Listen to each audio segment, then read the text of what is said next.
मेरे प्रिय मित्रों, आइए 29 नवंबर 2020 भूमंच ज्योतिष पाठशाला बीजेपी स्वाध्याय दिवस 78वां, मनोविज्ञान का दिवस, चौथा दिवस, सूचना संचार प्रौद्योगिकी का 37वां दिवस में आइए प्रवेश करें।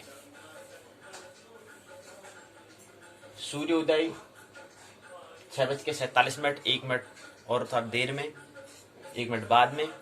कल 46 था, आज 47। अस्त कल के ही समय में, कल के ही वक्त में 17:13 में होगा। 6:47,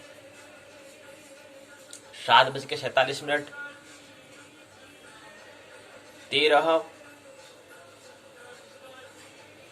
1:14 हो चुके हैं, 1:15 हो चुके हैं। सूर्यदेव को पधारे हुए तो आइए हम भी दैनिक कार्य के अंतर्गत आने वाले सर्वप्रथम मुख्य जो कार्य है, कर्तव्य दायित्व है, स्वाध्याय में आइए प्रवेश करें। हम जानते हैं पाठशाला के 2 भाग, पहला भाग पाठ्यचर्या, दूसरा पाठ्यक्रम। पाठ्यचर्या और हम यहाँ पर सूचना संचार प्रौद्योगिकी के बारे में समझ रहे हैं। यहाँ पर हम जो मुख्य हमारा प्रकरण है वो नेशनल एलिजिबिलिटी टेस्ट के बारे में बात कर रहे थे।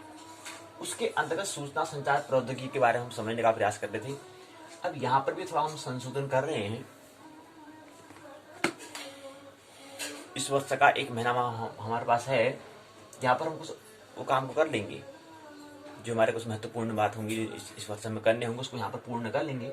उसके बाद फिर यहाँ पर भी हम क्या करेंगे, जो टेस्ट सीरीज हमारी यहाँ पर चल रही है, परीक्षा श्रृंखला, यहाँ पर हम कह रहे हैं कि पाठ्यक्रम जो है, सिलेबस जो है, भाग पाठशाला के भाग 2 में यहाँ पर हम जब टेस्ट सीरीज हम कर रहे हैं, परीक्षा श्रृंखला का आयोजन कर रहे हैं, उसको लॉन्च कर रहे हैं। ऐसे यहाँ पर भी हम एक टेस्ट सीरीज का हम यहाँ पर नए वर्ष में यहाँ पर लॉन्च करेंगे, प्रारंभ करेंगे। वो क्या होगा, वो राष्ट्रीय योग्य परीक्षण ही रहेगा, उस पर हम बात करेंगे। और इसमें बीच में कुछ महत्वपूर्ण बात होंगी वो बीच में हम ले लेंगे, क्योंकि ये पाठ्यचर्या है, यहाँ पर हम कुछ भी ले सकते हैं। जो महत्वपूर्ण बात है उसको बात ले लेंगे, लेकिन मुख्य प्रकरण आप क्या रहेगा यहाँ पर, राष्ट्रीय योग्य परीक्षण, नेशनल एलिजिबिलिटी टेस्ट की यहाँ पर बात चर्चा होगी। और 2024 के बारे में थोड़ा उसको यहाँ पर लेने का हम प्रयास करेंगे। तो कुछ नहीं ज्यादा विशेष हम ये बताने के लिए यहाँ पर इंफॉर्मेशन हमने ये दिया है कि अब नेशनल एलिजिबिलिटी टेस्ट जो है, नेशनल एलिजिबिलिटी टेस्ट जो है, राष्ट्रीय योग्य परीक्षा जो है या परीक्षण जो है, इस परीक्षण में 2 भाग इसके होते हैं, 2 प्रश्न पत्र होते हैं। पहले प्रश्न पत्र को हम सामान्य जनरल प्रश्न पत्र कहते हैं, सामान्य ज्ञान इसको हम कहते हैं। दूसरा है द्वितीय प्रश्न पत्र को वो हमारा जो विषय है, जैसे हमारे यहाँ पर क्या है विषय, पाठ्यचर्या, पाठ्य चर्चा में हमारा विषय भी तो 3 विषय है हमारे पास, ज्योतिष हो गया, संस्कृत हो गया और मनोविज्ञान हो गया। लेकिन यहाँ पर इसके बाद फिर इसको बाद ये तो भी हम स्नातक है, बैचलर कार्यक्रम में है, ये स्नातक पाठ्यक्रम है, 3 वर्ष का होता है या 4 वर्ष का। उसके बाद फिर आगे इसका परास्नातक होता है, स्नातकोत्तर होता है, तो वहां पर फिर एक विषय हमारा होता है। तो वहां पर एक विषय ज्योतिष होगा, तो ज्योतिष विषय को यहाँ पर लेंगे, द्वितीय प्रश्न पत्र। प्रति व्यक्ति का भिन्न भिन्न होगा, कोई ज्योतिष का, कोई हिंदी का, कोई गणित का, कोई विज्ञान का, कोई जो विषय है। क्योंकि यहाँ पर 70 करीब 100 करीब प्रश्न पत्र होते हैं, दूसरे प्रश्न पत्र यहाँ पर। तो यहाँ पर जो ज्योतिष विषय है 73वें नंबर पर आता है, फिर उसका नाम कोड में 73 कहते हैं, C73। अब संस्कृत 25वें नंबर में आता है, संस्कृत भी हो सकता है। ज्योतिष जो है क्या, वो ट्रेडिशनल पारंपरिक विषय के अंतर्गत आता है, तो इसको 73 में रखा है वहां पर, उसको यहाँ पर लेने का प्रयास। पहले भाग में सामान्य प्रश्न पत्र होगा जो सभी के लिए है, नेशनल एलिजिबिलिटी टेस्ट जो देगा वो सभी के लिए समान होगा, उसको लेने का प्रयास हम करेंगे। जैसे हमने कहा कि यहाँ पर भी 180 181 दिन होते हैं, 180 दिन की यहाँ पर टेस्ट सीरीज होगी, ऐसे यहाँ पर भी 180 दिन की टेस्ट सीरीज होगी। तो 9 वर्ष में 2021 में 2 टेस्ट सीरीज दोनों भाग में, पाठशाला के दोनों भाग में, पहले भाग और दूसरे भाग, दोनों भाग में क्या होगी, वो सीरीज दोनों चलेगी, दोनों श्रृंखला चलेगी। और श्रृंखला के 4 भाग होंगे, वही हमने बताया था। पहला क्वार्टर फाइनल मैच होगा, दूसरा सेमीफाइनल मैच होगा, तीसरा क्वार्टर टू फाइनल मैच होगा, चौथा फाइनल मैच होगा। 4 भागों में इसको समझने का हम प्रयास करेंगे। ये पाठशाला के पहले भाग में नेशनल एलिजिबिलिटी टेस्ट यानी कि पाठ्यचर्या वाला भाग, पाठशाला का पाठ्यचर्या वाला भाग हो, पहला भाग हो, चाहे पाठशाला का दूसरा पाठ्यक्रम वाला भाग हो, दोनों में क्या होगा, टेस्ट सीरीज चलेगी। परीक्षण श्रृंखला, परीक्षण करना, अवलोकन करना, उसको हम समझने का प्रयास करेंगे। 1 जनवरी से प्रारंभ हो जाएगा, पहले दिन से ही प्रारंभ हो जाएगा, 30 जून तक चलेगा। 2021 की बात करेंगे। अब यहाँ पर क्या पाठ्यक्रम है उस पर हम बात करेंगे। दोनों पाठ्यक्रम पर हम बात करेंगे पहले, उसके बाद आगे की हम बात करेंगे। लेकिन पहले जो हमें दिया है इसका पाठ्यक्रम को हम समझेंगे। पाठ्यक्रम क्या है, पहले प्रश्न पत्र में पाठ्यक्रम क्या है, दूसरे प्रश्न पत्र में पाठ्यक्रम क्या है, मतलब क्या उसमें विषय है, कौन सा प्रकरण पर हमें बात करनी है, उसको हम लेने का प्रयास करेंगे। तो इसकी रूपरेखा पहले तैयार करेंगे, क्या हमें विषय में पढ़ना है उसकी पहले बात हम कर लेंगे। पहले प्रश्न पत्र और दूसरे प्रश्न पत्र की हम बात कर लेंगे, फिर इसको इस वर्ष में पूरा हम कर लेंगे। कुछ कंप्यूटर संबंधी कोई जानकारी होगी उसको भी हम भी यहाँ पर ले लेंगे। उसके बाद फिर क्या, तो फिर तो टेस्ट सीरीज प्रारंभ हो जाएगी। फिर वहाँ पर तो कोई बहुत महत्वपूर्ण बात होगी उसको भी यहाँ पर जिक्र करेंगे, अन्यथा नहीं तो हम ये टेस्ट सीरीज चलती रहेगी। इसमें कोई ज़्यादा महत्वपूर्ण जो है होगा, जो अनिवार्य हो जाएगा, एसेंशियल हो जाएगा बात करना, उसको हम करेंगे, नहीं तो प्रकरण चलता रहेगा। तो पाठ्यक्रम क्या है उसको लेंगे, केवल रूपरेखा में संक्षिप्त बता रहे हैं, माँ के उसमें कल यहाँ पर बनाएंगे। इसमें एक टॉपिक के बारे में लेंगे कि पाठ्यक्रम क्या है इसमें। अभी पहला प्रश्न पत्र है कि इसमें शिक्षण अभिवृत्ति पूछा जाता है, दूसरा शोध अभिवृत्ति, तीसरा बोध, चौथा संप्रेषण, पांचवा गणितीय तर्क और अभिवृत्ति, छठा युक्ति युक्त तर्क, सातवां आंकड़ों की व्याख्या, आठवां सूचना संचार प्रौद्योगिकी, इसको मैं थोड़ा बहुत समझा था, उसकी बात हो रही है। नौवां लोक विकास और पर्यावरण, 10वां है उच्च शिक्षा प्रणाली, और 10 का पहला भाग तो उच्च शिक्षा प्रणाली है, दूसरा भाग है प्रशासन, राजनीति और शासन प्रबंधन के बारे में। ये क्या है, पाठ्यक्रम दिया हुआ है, विषय वस्तु का जो हम किस विषय पर बात करेंगे, उसकी वस्तु क्या होगी, उसका क्या मटेरियल होगा, उसके बारे में बात करेंगे। तो यहाँ पर 11 विषय, 10 के 2 भाग हैं, तो 11 खंड दिए हुए हैं। 11 खंड के अंतर्गत हमें कितने चरणों में उसको समझना है, कितने उसकी इकाइयां होंगी, वो हम इसका समझने का प्रयास हमारा करेंगे। तो ये अब सीरीज प्रारंभ होगी, जुट जाना है इसको समझने के लिए। इससे पहले भी हमने शिक्षण अभिवृत्ति और शिक्षण अभिवृत्ति को हमने समझा था, अब उसको और अच्छे से हम समझेंगे। अब पहले हमें पाठ्यक्रम जो है उसको पहले एक अच्छे से बना लेंगे। पूरा पाठ्यक्रम तो नहीं आएगा, जैसे आप इसमें क्या है, शिक्षण अभिवृत्ति है। शिक्षण अभिवृत्ति में हमें क्या पढ़ना होगा उसको पहले हम यहाँ पर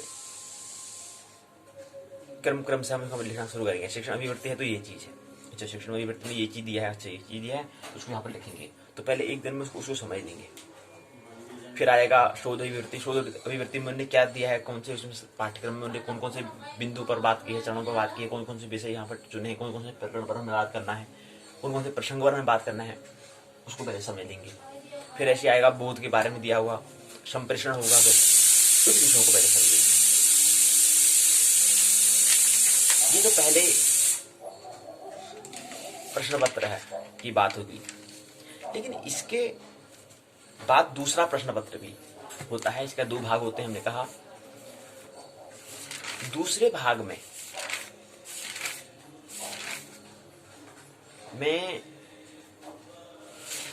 10 यूनिट्स हैं, 10 खंड हैं कहें, या 10 खंड कहें तो और सही रहेगा, ब्लॉक हैं, उसके अंतर्गत फिर इकाइयां हैं। अब दूसरे प्रश्न पत्र में हमें क्या समझना होगा, वेद को। पहला जो हमारा खंड होगा वो वेद होगा, वेद को हमें समझना होगा। अब वेद के अंतर्गत 11 क्या है, इसकी इकाइयां हैं, यूनिट से हैं, उसको हमें समझना होगा। उसके बाद दूसरी जो खंड है, ब्लॉक है, वो है व्याकरण। व्याकरण को हमें समझना होगा। तीसरा फिर ज्योतिष हो गया, तीसरा खंड में। अब व्याकरण के अंतर्गत इन्हें 6 इकाइयां दी हैं, ज्योतिष के अंतर्गत भी 7 इकाइयां दी हैं। फिर ऐसे अगला चौथा जो खंड होगा वो होगा पुराण के बारे में, पुराण के इतिहास के बारे में समझना है। इसके अंदर भी 7 इकाई दी है। फिर आएगा अगला 5वां धर्मशास्त्र, इसके बारे में 7 इकाई यहाँ पर दी हुई है। छठा आएगा मीमांसा दर्शन आएगा, 7 इकाई यहाँ पर दी हुई है। 7वां आएगा न्याय वैशेषिक दर्शनम, इसके अंदर 7 इकाई दी है, ये हमने समझना होगा। 8वें में वेदांता आएगा, उसमें भी 7 इकाई दी हुई है। 9वें में सर्व दर्शनम आएगा, 10 यहाँ पर इसकी इकाई दी हुई है। 10वें में साहित्य आएगा, साहित्य को समझने के लिए हमें यहाँ पर 9 इकाई दी हुई है, ये हमें समझना है। अब इसका एक पर्टिकुलर हमारे पास क्या है, एक जैसे उत्तराखंड मुक्त विश्वविद्यालय हमारे पास पुस्तक मिल जाती है, ऐसा इसका पूरा इसका एक कलेक्टिव पुस्तक नहीं है। इसको हमें समझ के आधार पर हमें करना पड़ेगा। मतलब अलग अलग आपका साहित्य होगा तो साहित्य पूरी एक संगीत ऐसी बुक नहीं है, किसी ने तैयार नहीं किया है, तो हमें अलग अलग साहित्य हो तो साहित्य वाला भाग को देखना पड़ेगा। वेदांत है तो वेदांत वाला भाग में हमारे पास पुस्तक होनी चाहिए, उससे हम अध्ययन करेंगे। सर्वदर्शन है तो उसके लिए अलग किताब से हमें करना पड़ेगा। मीमांसा है अलग है, न्याय अलग है, ज्योतिष अलग है, धर्मशास्त्र है, पुराण अलग है, व्याकरण अलग है, जिनके अलग अलग हमारे पास करना पड़ेगा। वेद के लिए अलग अलग पुस्तकों को हमें समझना पड़ेगा, उसके माध्यम से हमारे पास मटेरियल होगा, वहाँ से हमें समझेंगे। कोई ऐसी पूरा ये उत्तराखंड मुक्त विश्वविद्यालय की एक पुस्तक बनाई है ऐसी, कोई एक जिसमें सभी खंड जो दूसरा प्रश्न पत्र है वो सभी खंड उसमें आ जाए, ऐसा पुस्तक नहीं है, ऐसा किसी ने मुद्रित नहीं की है, किसी ने नहीं बनाई है, ये बात हमें समझना है। तो पहले दिन तो हमने परिचय हो रही कि आगे में क्या करना है, कैसे हमें चलना, उसका रूट मैप तैयार हमें करना होगा, उसी पर तो पहले चिंतन करेंगे। और भी जो इसमें क्या संशोधन हमें करना है उस पर हम 20 वर्ष विचार कर लेंगे। फिर अगले वर्ष से हमें उस पर जुट जाना है, संलग्न हो जाना है। तो पहले भाग में आज की पाठशाला में केवल हमने ये इससे हमने परिचय होने कुछ जो रूपरेखा है इसको समझने का प्रयास किया। तो पाठशाला का पहला भाग को हम आज यहीं पर विराम देंगे, ज़्यादा विस्तार से बात इस पर हम नहीं करेंगे।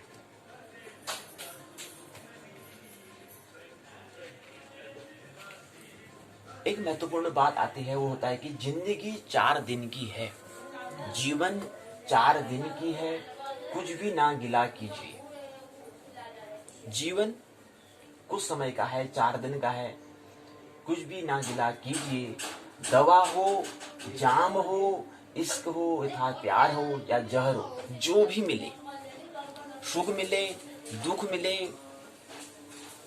जो कुछ भी मिल रहा है उसको क्या करना, उस पर क्या करना है, मजा लेना है, उस पर रस लाना है।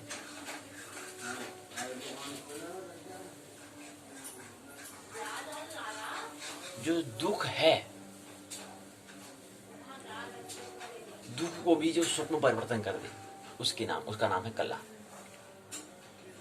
जो दुख को दुख जैसा ही ना समझे वो कलाकार, जो सुख को सुख जैसा ही नहीं समझे वो कलाकार। चाहे जहर मिले, चाहे प्रेम मिले, चाहे विष मिले, चाहे अमृत मिले, दोनों में मजा रहना है, मस्त रहना है। तो आइए, और दूसरा महत्वपूर्ण बात मैंने कहा था कि समझ व्यक्तित्व में क्या आता है। व्यक्तित्व में जो हमारा व्यक्तित्व बनता है, जो पर्सनालिटी बनता है, वो बनता है समझ और अनुभव, अंडरस्टैंडिंग, समझ और अनुभव।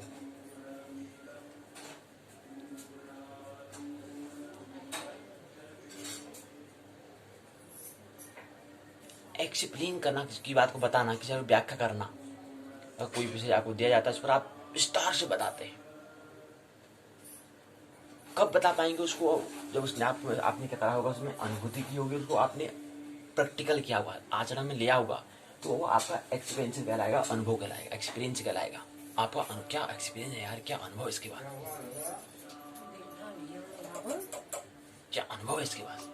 तो अनुभव कहाँ से आता है? वो अनुभूति से, फीलिंग से और आचरण से, करने से, प्रैक्टिकल से, फीलिंग और एक्सपेरिमेंट से। कि योग से क्या होता है? अनुभव आता है, एक्सपीरियंस आता है, एक्सपीरियंस होता है, अनुभव होता है। और समझ कहाँ से होती है? समझ के लिए हमें थोड़ा अंतस में, वहां से हमें अंडरस्टैंडिंग आती है, तब जाकर हमारा व्यक्तित्व, पर्सनैलिटी बनता है। तो ये बात है। तो आइए पाठशाला के द्वितीय भाग में ये प्रवेश करें, चतुर्थ दिवस में, मनोविज्ञान के। मनोविज्ञान की बात हम कर रहे हैं, तो एक सूत्र और यहां पर से हम गीता का ले लेते हैं।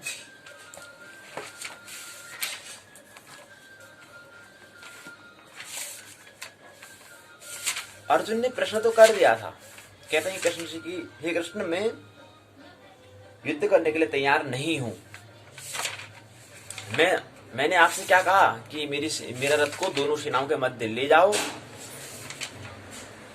आपने तो अपना काम ड्यूटी पूरी किया, लेकिन मेरा शरीर अब तैयार नहीं हो पा रहा है। मैंने यहाँ पर लोगों को देख रहा हूं, तो मेरा जैसे ही मैंने इनको देखा, ये तो अपने ही लगे मेरे को, और अपने को कौन मारेगा? मैं मारने में समर्थ नहीं हूं, और मेरा शरीर भी मेरा साथ नहीं दे रहा है। अपने सगे मित्रों को, तारा चाहूं भतीजे भांजों को मैं मारूंगा क्या? मेरे काम मेरे हाथ से ऐसा नहीं होता है। मेरा शस्त्र जो है गांडी, वो भी हाथ से गिर रहा है, शरीर भी साथ नहीं दे रहा है। तो ये सूत्र 28वें, 29वें, 30वें, 31वें, 32वें, 33वें, 34वें, 35वें, 36वें, 37वें, 38वें, 39वें, 40वें, 41वें, 42वें, 43वें, 44वें, 45 तक, यहाँ तक क्या होता है 28 से 45 तक अर्जुन ही कहता है। फिर इसमें फिर संजय कुछ कहते हैं, संजय यहाँ से 46वें सूत्र में, इसी के बाद फिर क्या आता है, पहला भाग पूर्ण हो जाता है। दूसरा अध्याय में फिर संजय फिर पूछता है, पहला सूत्र संजय कहता है, दूसरा सूत्र में फिर कृष्ण कहते हैं, तीसरे सूत्र में फिर कृष्ण कह ही रहे हैं, चौथे सूत्र में फिर अर्जुन फिर प्रश्न पूछता है, पांचवें भी अर्जुन, छठे में भी अर्जुन, सातवें भी अर्जुन, आठवें भी अर्जुन पूछता है, फिर 9वें में संजय, 10वें में संजय, 11वें में कृष्ण बोलते हैं। अब यहाँ पर कृष्ण 11वें सूत्र में कहते हैं, बहुत महत्वपूर्ण सूत्र कहते हैं कि अशौच्यान अन्य शौचः त्वं प्रज्ञावादान च भाषसे गतः अशून अगतः अशून च न अनुशोचन्ति पंडिता। कहने कि पंडित वो है जो अशौच्यान मतलब होता है, जो शोक के योग्य नहीं होता है। अशौच्यान जो शोक है, मैंने नहीं शोच, मैंने शोक के योग्य जो है, अन व शोच, जो शोक के योग्य नहीं है उसके लिए शोक करना, अन व शोच। त्वम तू प्रज्ञावादान, प्रज्ञावादान अर्थात प्रज्ञा जो है एक स्तर है।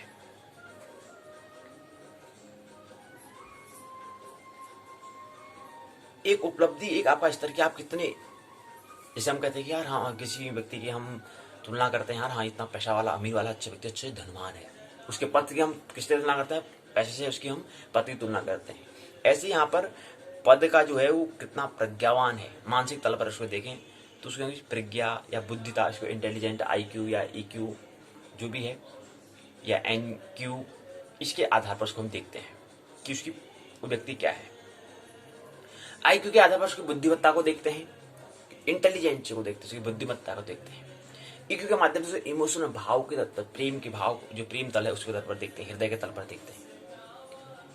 नेवल इक्विसेंट जो है, NQ जो है, उसके आधार पर हम उसके नाभि तल पर देखते हैं। तो ये हम इसकी क्या है, स्तर को देखते हैं, लेवल को देखते हैं। ऐसे यहाँ पर कह रहे हैं कि अर्जुन प्रज्ञावादान जो है, जो तू प्रज्ञावान जैसी बातें जो करता है, जो भी भाष से कहते हो,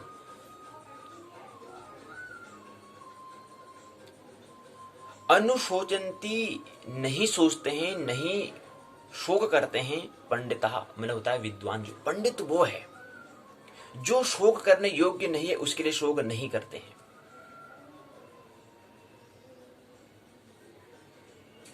आप किसके लिए, आप कौन सी चीज, आप कौन सा जिस पर शोक हमें नहीं करना है, वो बात कौन सी है? जी कह रहे हैं कि पंडित वो है जो मैंने नहीं शोक करता है, जो शोक करने योग्य नहीं है, जिसके लिए शोक नहीं करता है, वह पंडित है। अब शोक करने योग्य क्या नहीं है, किस पर हमें शोक व्यक्त नहीं करना है, किस पर हमें दुख व्यक्त नहीं करना है, किस पर हमें दुखी नहीं हो जाना है, शोक व्यक्त हमें शोकाकुल हमें नहीं हो जाना है, वो क्या चीज है, किस पर नहीं होना है?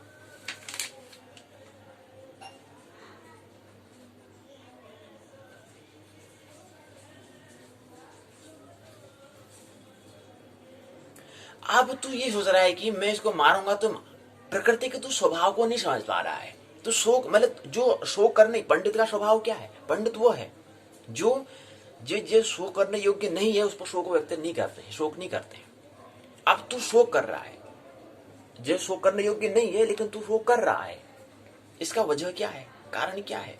अभी तू प्रकृति के स्वभाव से परिचित नहीं है, प्रकृति को नहीं समझा है। प्रकृति परिवर्तनशील है। यहां पर अब तू शोक क्या कर रहा है कि मैं इसको मारूंगा, ये मर जाएंगे, लेकिन तू प्रकृति के स्वभाव को नहीं समझा है। जिसने जन्म लिया है वो तो मर ही रहा है, जन्म लिया मरना ही शुरू हो गया, मर ही गया। अब तू शोक कर रहा है, लेकिन पंडित तो वो कहलाएगा जो शोक करने योग्य नहीं है और शोक नहीं करता है, लेकिन तू शोक कर रहा है। ये क्या है? बीमारी है। इसका इलाज कर। इसका उपचार क्या होगा? इसका ट्रीटमेंट करना है, क्योंकि शोक करने योग्य नहीं, लेकिन तू शोक कर रहा है। इसका उपचार कर, इस पर विचार कर। अब अर्जुन कैसे करेगा इसका उपचार? अर्जुन तो रोगी है, वो कैसे उपचार कर लेगा? कृष्ण उसको बताएंगे कैसे तेरे को उपचार करना है, कैसे तेरे को इलाज करना है, क्योंकि कृष्ण डॉक्टर है, चिकित्सक है। वो बताएंगे तेरे को क्या करना है। तो अर्जुन इस तरह से प्रश्न पूछता है, तो उसके उपचार के लिए यहाँ पर कृष्ण उसके उत्तर देते हैं। 12वें सूत्र में ये बताते हैं, 13वें में भी, 14वें में भी बताते हैं, 15वें में भी, 16वें में भी।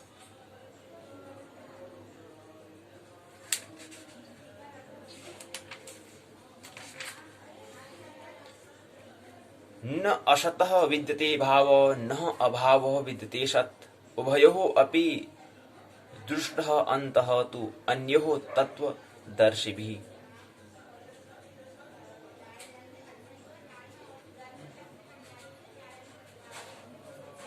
न माने नहीं, असत माने जो असत है, विद्यते माने जो विद्यमान है,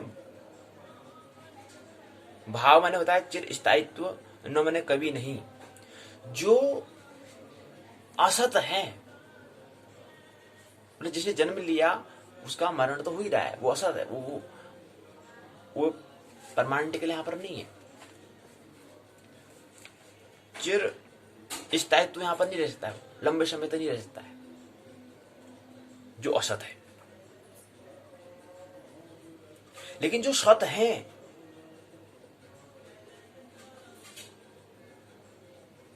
उसको तो देख नहीं पा रहा है, जो मूल है, तो उसकी बात उसको तो तेरे को भी इसका ख्याल ही नहीं है, विस्मरण है, इसलिए तेरे क्या हो रहा है, ऐसा प्रश्न पूछ रहा है। मेरे से काम नहीं होता है, मैं युद्ध नहीं करूंगा। अभी तो सत और असत के भेद को नहीं समझा है।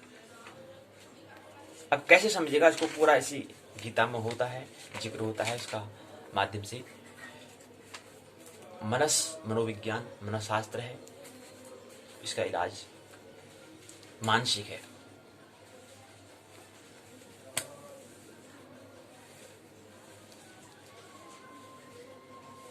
तो आइए उत्तराखंड मुक्त विश्वविद्यालय का जो पाठ्यक्रम है उसको लेते हैं। इसमें हम उत्तराखंड मुक्त विश्वविद्यालय के स्नातक प्रथम वर्ष की प्रथम प्रश्न पत्र, इसको उत्तराखंड मुक्त विश्वविद्यालय व्यक्त करता है PSY, इसको मतलब होता है साइकोलॉजी।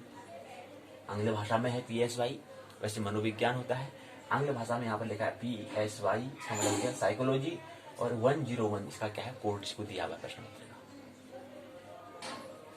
और यहाँ पर शाय मतलब P आगे से यहाँ पर लिखा तो है, लेकिन शाय मतलब एस से बोलने तो एस यहाँ से बात आती, लेकिन पी का यहाँ पर जिक्र नहीं हो रहा। तो पी का वहाँ पर उच्चारण क्यों नहीं हो रहा होगा, इस पर विचार करना चाहिए, चिंतन करना चाहिए। साइकोलॉजी में कहते हैं PSY कहते हैं, साइकोलॉजी SY से प्रारंभ हो रहा है, तो पी का यहाँ पर लिखा तो है, लेकिन उसका उच्चारण क्यों नहीं हो रहा है, इस पर विचार करेंगे। तो साइकोलॉजी है का पहले प्रथम वर्ष स्नातक प्रथम वर्ष का पहला प्रश्न पत्र है, इसका नाम है मनोविज्ञान की मूलभूत प्रक्रियाएं। तो साइकोलॉजी की जो मूलभूत बेसिक जो प्रक्रियाएं प्रोसेस हैं उसके बारे में हम समझने का प्रयास कर रहे हैं। उसके अंतर्गत हमने पहले खंड को समझने का हमने प्रयास किया, पहले खंड को हमने समझ लिया है। पहले खंड के अंतर्गत 3 इकाइयां हैं, वो हमने समझी।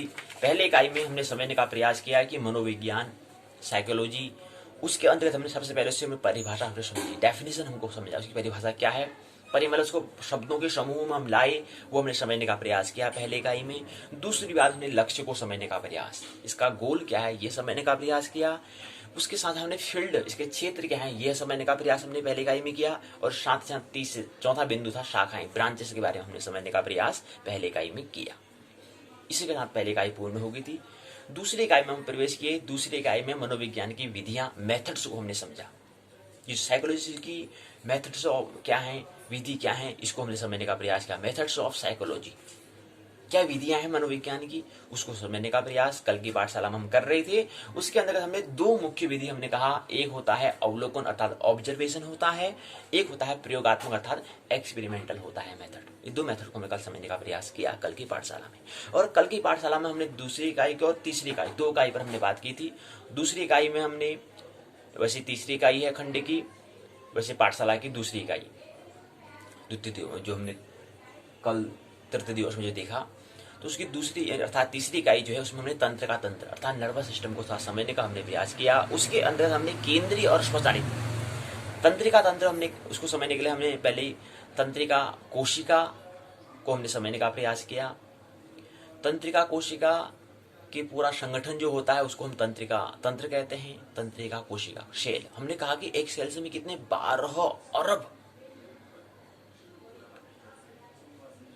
12 बिलियन, इकाई, दहाई, सैकड़ा, हजार, 10,000, लाख, 10 लाख, करोड़, 10 करोड़, अरब, 12 अरब, यानी कि 3, 6 को मिलियन, 9 को बिलियन, तो इनकी 12 बिलियन कोशिका स्नायु होते हैं मस्तिष्क। और हमने कहा ये भी समझा कि जो मस्तिष्क हमारा जो तंत्रिका तंत्र है अन्य प्राणियों की अपेक्षा हमारा जटिल है। क्यों? क्योंकि इसमें कोशिकाएं ज्यादा है अपेक्षा अन्य प्राणियों की, पशुओं की अपेक्षा, अन्य प्राणी की अपेक्षा हमारे तंत्र का तंत्र जटिल प्रक्रिया है। इसके अंदर हमने तंत्र का तंत्र के अंतर्गत उसके मुख्य 2 भाग होते हैं, केंद्रीय सेंट्रल और दूसरा स्वचालित ऑटोमेटिकली जो है जो नर्वस सिस्टम है, ये हमने समझने का प्रयास किया। मस्तिष्क की संरचना को हमने, उसके कार्य को, उसका स्ट्रक्चर, उसका वर्क को हमने देखने का प्रयास संक्षिप्त में किया। विस्तार से तो बात हमने नहीं की, लेकिन संक्षिप्त में देखा, दर्शन किया संक्षिप्त में। उसके बाद मस्तिष्क के हमने कहा कि स्थानिक और सामूहिक क्रिया सिद्धांत जो है उसको हमने लेने का प्रयास किया। लोकलाइजेशन और mass action theory of brain के बारे में हमने कल समझने का प्रयास कल की पाठशाला में किया। आज हम द्वितीय खंड में संवेदना अर्थात सेंसरी और प्रत्यक्षीकरण को अर्थात परसेप्चुअल को समझने का प्रयास करेंगे। इसके अंतर्गत दूसरा खंड है, इसके अंतर्गत भी हम 2 खंडों पर, दूसरे खंड का इसके अंतर्गत हम 2 इकाइयों पर, दूसरा खंड जो है वो है संवेदना सेंसरी और प्रत्यक्षीकरण होता है परसेप्चुअल। इसके अंतर्गत हम 2 इकाइयों पर आज पहली और दूसरी इकाई को समझने का प्रयास करेंगे। उसके बाद कल की पाठशाला में हम 1 इकाई को और लेंगे, वो रहेगा सांवेदिक प्रक्रिया, सेंसरी प्रोसेस प्रक्रिया जो है, संवेदना जो है, सेंसरी, तो उसको हम कल की पाठशाला में देखेंगे। उसके साथ में क्या हो जाएगा, खंड दूसरा भी पूर्ण हो जाएगा। कल की पाठशाला में खंड देखेंगे तो एक इकाई अर्थात तीसरी इकाई को देखेंगे तो दूसरा खंड संवेदना और प्रत्यक्षीकरण को वो भी पूर्ण हो जाएगा। सेंसरी जो है और परसेप्चुअल जो है, इसमें हम पहले हम प्रत्यक्षीकरण को समझेंगे आज की पाठशाला में, पहली और दूसरी इकाई में। उसके बाद तीसरी इकाई जो रहेगी उसको हम कल संवेदना के बारे में देखने का प्रयास करेंगे, उसकी प्रोसेस को भी देखने का प्रयास करेंगे। उसके अंतर्गत हम आंख और कान की कैसी संरचना होती है, क्या उसके वर्क होती है, क्या उसका स्ट्रक्चर होता है, क्या उसका वर्क होता है, ये हम समझने का प्रयास कल की पाठशाला में करेंगे जो तृतीय इकाई रहेगी। क्योंकि उससे पहले हम प्रत्यक्षीकरण के स्वरूप को देखेंगे, उसका क्या स्वरूप है उसको देखने का प्रयास। प्रत्यक्षीकरण पर हम पहले बात कर रहे हैं, परसेप्चुअल के बारे में। अब यहाँ पर प्रत्यक्षीकरण के लिए हमें क्या करना होता है, यहाँ पर पहले स्वरूप का, दूसरा दृष्टिकोण को देखेंगे। स्वरूप मतलब होता है नेचर, दृष्टिकोण मतलब होता है दृष्टि, मतलब होता है लुक। कहीं क्या लुक है इसका यार, क्या लुक। लुक मतलब होता है दृष्टि, दृष्टि मतलब होता है लुक, और कोण मतलब होता है एंगल। लुक एंगल मतलब उसका एंगल होता है, मतलब कोण होता है। दृष्टिकोण उसके देखने का कोण कौन सा है, किस कोण से देख रहा है। अब कोण होता है ना, जैसे ये बना एक सीधी रेखा है, इसमें हमने ये रखा, तो ये कौन सा कोण बना। ऐसी ये एक रेखा है और हम ऐसे ऊपर को देखते हैं और ऐसी सीधी रेखा खींचते हैं तो एक एंगल बनता है।